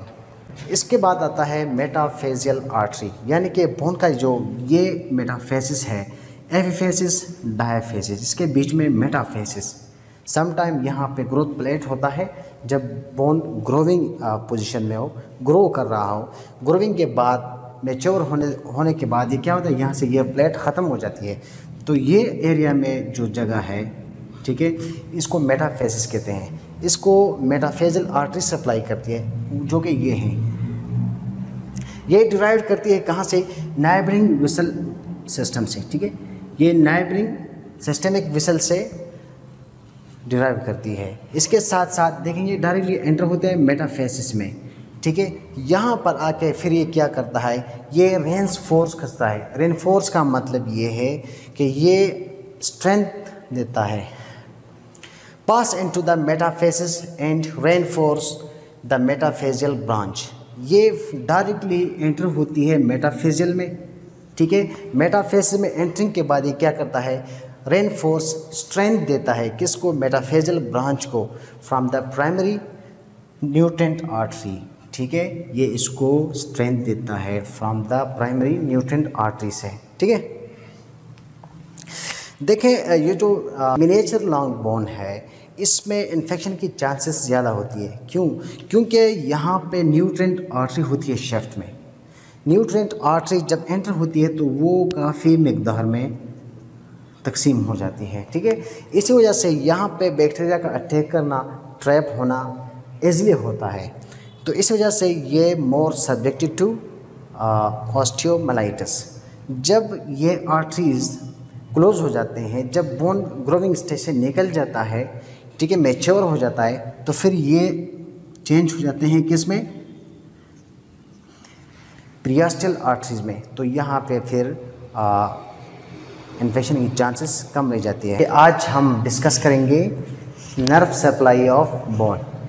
हमारी बॉडी में एक सिस्टम है जो कि एक्सटर्नल स्टिमुलेंट को डिटेक्ट करता है, ठीक है, वही मैसेज को वो फिर आगे लेके जाता है ब्रेन को, स्पाइनल कॉर्ड को, फिर ब्रेन से या स्पाइनल कॉर्ड से इसके अगेंस्ट रिस्पॉन्स शो होता है, ठीक है, जिसे मोटर न्यूरॉन कहते हैं। सेंसेशन हो जाती है, ठीक है, फिर ये मैसेज आगे जाती है, उधर प्रोसेस होके वापस एक्शन के तौर पर एक नर्व मूव करता है जिसे मोटर न्यूरॉन कहते हैं, मतलब बॉडी एक्शन शो करती है, ठीक है। जैसा कि मच्छर ने काटा, यहाँ से मैसेज चली गई, ठीक है, नर्व के थ्रू वापस आई, जो डिटेक्ट करके मैसेज को ले जाता है, इसको कहते हैं सेंसरी नर्व। और जब ये उधर जाके प्रोसेस होके इसका अगेंस्ट कोई एक्शन लेके आता है, ठीक है, अभी क्या करना है, मच्छर को मारना है या उस जगह को मलना है, उसको कहते हैं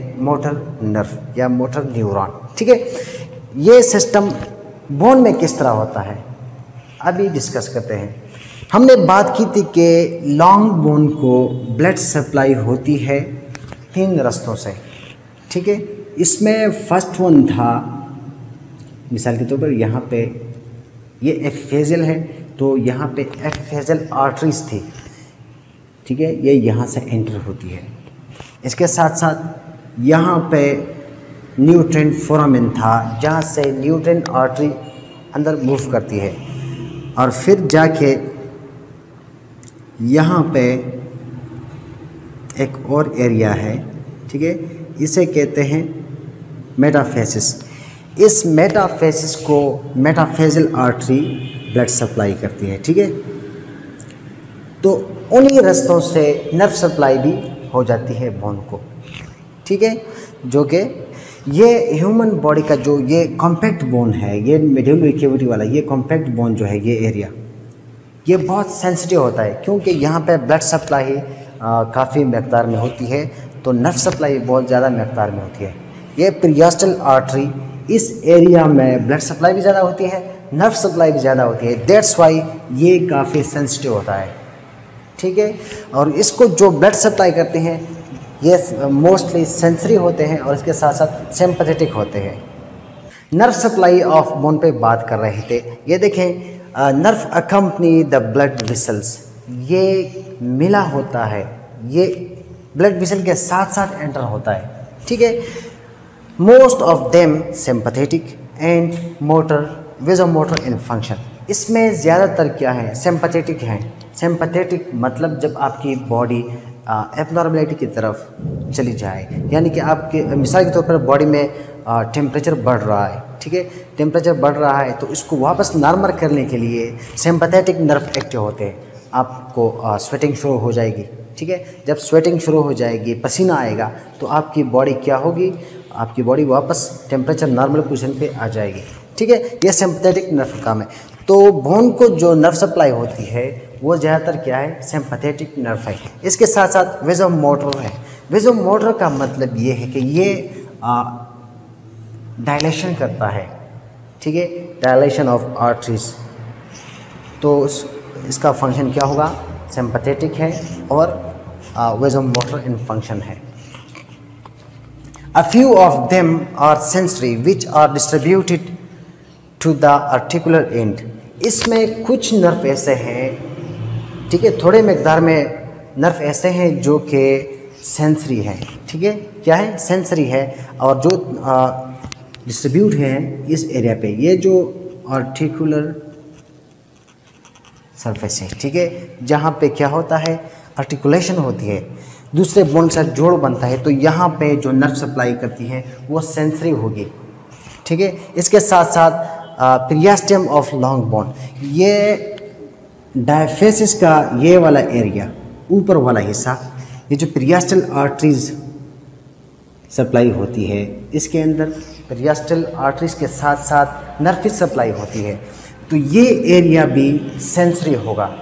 जब यहाँ पे प्रेशर पड़ेगा, यहाँ पे फ्रैक्चर आएगी, ठीक है, तो यहाँ पे जो भी चोट लगेगी तो ये बहुत पेनफुल होगा, ठीक है। ये पेरियास्टम क्या होगा? Painful. Why? Because of rich blood supply and nerve supply to the vertebra and large flat bone. Vertebra को भी जो नर्व सप्लाई होती है वो सेंसरी होती है, और लार्ज फ्लैट बोन जो कॉसल बोन है, कॉसल बोन जो है पेल्विस में, ठीक है, जो पेल्विस बनाता है, इसमें भी जो नर्व सप्लाई है वो ज़्यादातर क्या है? सेंसरी है। डियर स्टूडेंट्स, आज हम डिस्कस करेंगे development and ossification of bone. Development का मतलब ये है कि एक बोन नशोनुमा किस तरह पाता है, इसमें तरक्की, इसमें ग्रोथ किस तरह आती है। और ओसिफिकेशन का मतलब ये है कि एक सॉफ्ट बोन हार्ड बोन में किस तरह तब्दील होता है, इस समझ को कहते हैं ओसिफिकेशन। इनिशियल स्टेज में पहले बोन होता है मेसोडर्मल, ठीक है, मेसोडर्मल फॉर्म में होता है, यानी कि ये असल में होता है कनेक्टिव टिश्यू, गाढ़ा फ्लूइड, गाढ़ा फ्लूइड, ठीक है।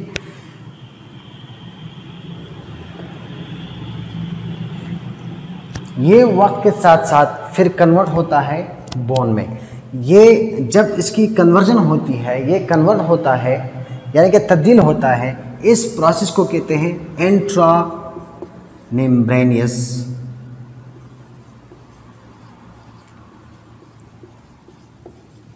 इंट्रामेम्ब्रेनियस ओसिफिकेशन, या कहते हैं इसे मेसेंकाइमल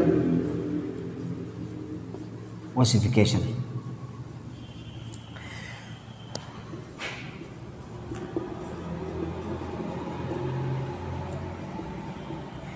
इसके नतीजे में, इसके रिजल्ट में, यानी कि मेसोडर्मल बोन का कन्वर्ट होना बोन में किसके ज़रिए? इंट्रामेम्ब्रेनियस या मेसेंकाइमल ओसिफिकेशन के थ्रू। और जो बोन हमें मिलता है इसे कहते हैं मेम्ब्रेन बोन, इसे डर्मल बोन भी कहते हैं, डर्मल बोन। ये डर्मल बोन एक स्टेज से गुजरता है जिसे कार्टिलेजिनस स्टेज कहते हैं, bye कॉन्ड्रिफिकेशन।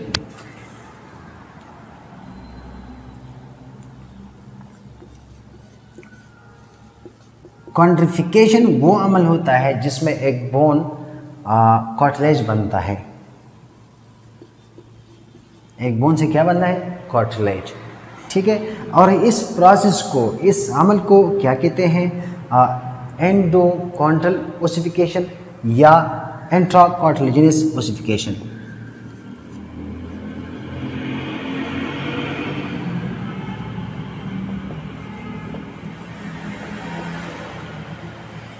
एंडोकॉन्ड्रल ossification second month of intra uterine life में शुरू होती है। मतलब बच्चा जब 2 महीने का हो जाए या इससे गुजर जाए, 2 महीने से वक्त गुजर जाए, तो इसमें एंडोकॉन्ड्रल ओसिफिकेशन शुरू हो जाती है, यानी कि बोन क्या होता है? कॉन्ड्रिफिकेशन के ज़रिए कार्टिलेज में बदलता है। यानी ये मेम्ब्रेन बोन है तो ये कॉन्ड्रिफिकेशन के ज़रिए किस में चेंज होगा?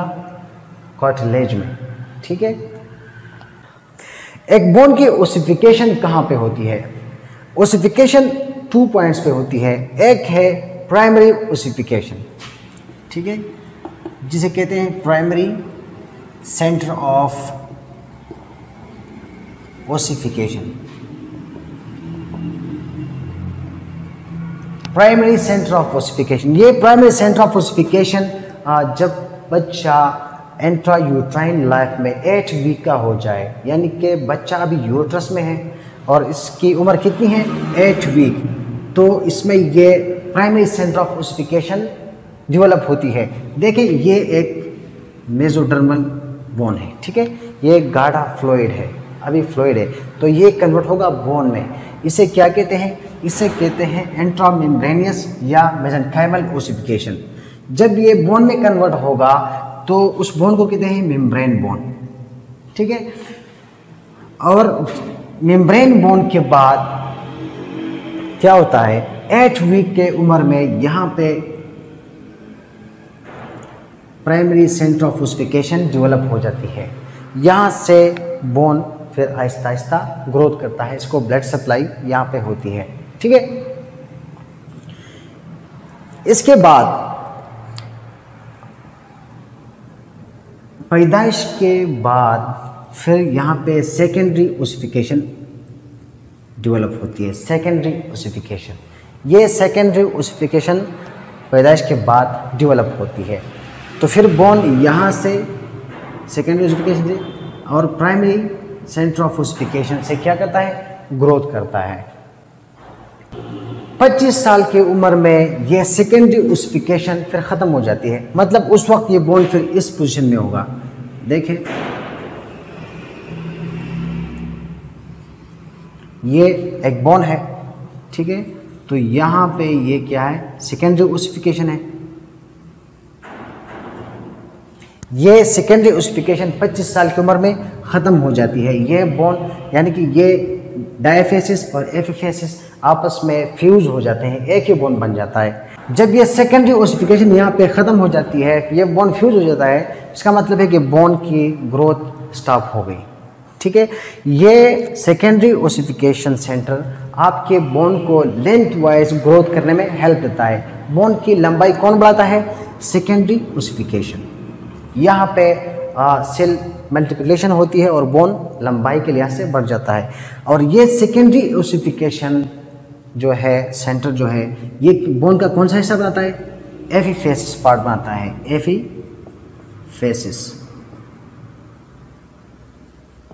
एपिफेसिस। और ये जो मिडल पार्ट है, जो centre of primary centre of ossification है, ये बनाता है डायाफेसिस, यानी बोन का दरमियानी हिस्सा। ये दरमियानी हिस्सा ये कौन बनाता है, प्राइमरी सेंटर ऑफ ओसिफिकेशन। इसके बाद बात करते हैं कि वो लॉन्ग बोन की ग्रोथ किस तरह होती है। ये देखें,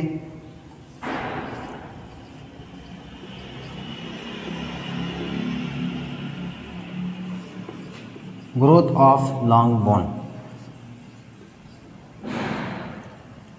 लॉन्ग बोन की ग्रोथ 3 तरह से होती है, एक लंबाई के हिसाब से, एक मोटाई के हिसाब से, और एक जो है बोन की रिमॉडलिंग, ठीक है, इसके साइज, इसकी शेप के लिहाज से। ये देखें, फर्स्ट जो है वो लंबाई के हिसाब से है। ये मिसाल के तौर पर एक लॉन्ग बोन है, ठीक है। ये लॉन्ग बोन लंबाई के हिसाब से यहाँ से ग्रोथ करता है। ये इस एरिया पे क्या होता है, मल्टीप्लिकेशन ऑफ सेल्स हो जाती है, ठीक है, सेल डिवीजन हो जाती है, जिसकी वजह से रिजल्ट में ये बोन लंबाई के हिसाब से बढ़ जाता है। और इस एरिया को कहते हैं ग्रोथ प्लेट ऑफ बोन। इसको ग्रोथ प्लेट भी कहते हैं और इसको एपिफेजियल प्लेट भी कहते हैं, एपिफेजियल प्लेट। एपिफेजियल प्लेट पे क्या होती है, मल्टीप्लिकेशन ऑफ सेल होती है और बोन रिजल्ट में लंबाई के हिसाब से बढ़ जाता है। और ये जो मोटाई है, ये मोटाई ये पीरियास्टम के जस्ट बिलो, पीरियास्टम के डीपर लेयर में क्या होता है, सेल डिवीजन, मल्टीप्लिकेशन होती है और बोन जो है अपनी मोटाई को बरकरार रखता है और वक्त के साथ साथ इसमें चेंजेस आती रहती है। और बोन में एक और प्रोसेस होता है जिसे क्या कहते हैं, जिसे अपोजिशनल ग्रोथ कहते हैं, ठीक है। अपोजिशनल ग्रोथ या सरफेस एक्रेशन किस तरह होती है, ये बोन का सरफेस जो है और इसके साथ साथ ये जो इंड है, यहाँ पे डिपोजिशन ऑफ न्यू बोन हो जाती है, ठीक है, डिपोजिशन ऑफ न्यू बोन। ये डिपोजिशन ऑफ न्यू बोन कौन करता है, ये परफॉर्म करता है, ये किस वजह होता है, by osteoblast cell, osteoblast cell, ठीक है। ऑस्टियोब्लास्ट सेल यहाँ पे डिपोजिशन ऑफ न्यू बोन करता है, जिसकी वजह से क्या होती है, यहाँ पे ग्रोथ होती है, ठीक है। और इसको कहते हैं पोजिशनल ग्रोथ या इसे कहते हैं सरफेस एक्रीशन। इसके नतीजे में बोन अपना शक्ल जो है, शेप जो है मेंटेन रखता है। और यहाँ पे जो अनवांटेड बोन है, जो बेकार बोन है, इसको ज़रूरत नहीं है, तो वो इसको क्या करता है, रिमूव करता है। Removal of unwanted bone by osteoblast called bone remodelling. ठीक है, ऑस्टियोब्लास्ट सेल जो बोन रिमूव करता है, इस प्रोसेस को क्या कहते हैं, बोन रिमॉडलिंग। और इसके साथ साथ ये जो बोन मैरो कैविटी है, ये साइज भी अपनी बढ़ाता रहता है, ये अपोजिशन ग्रोथ में। ठीक है, उम्मीद रखता हूँ आपको आज का लेक्चर समझ आया होगा। आज तक के लिए काफ़ी है। अल्लाह हाफिज़।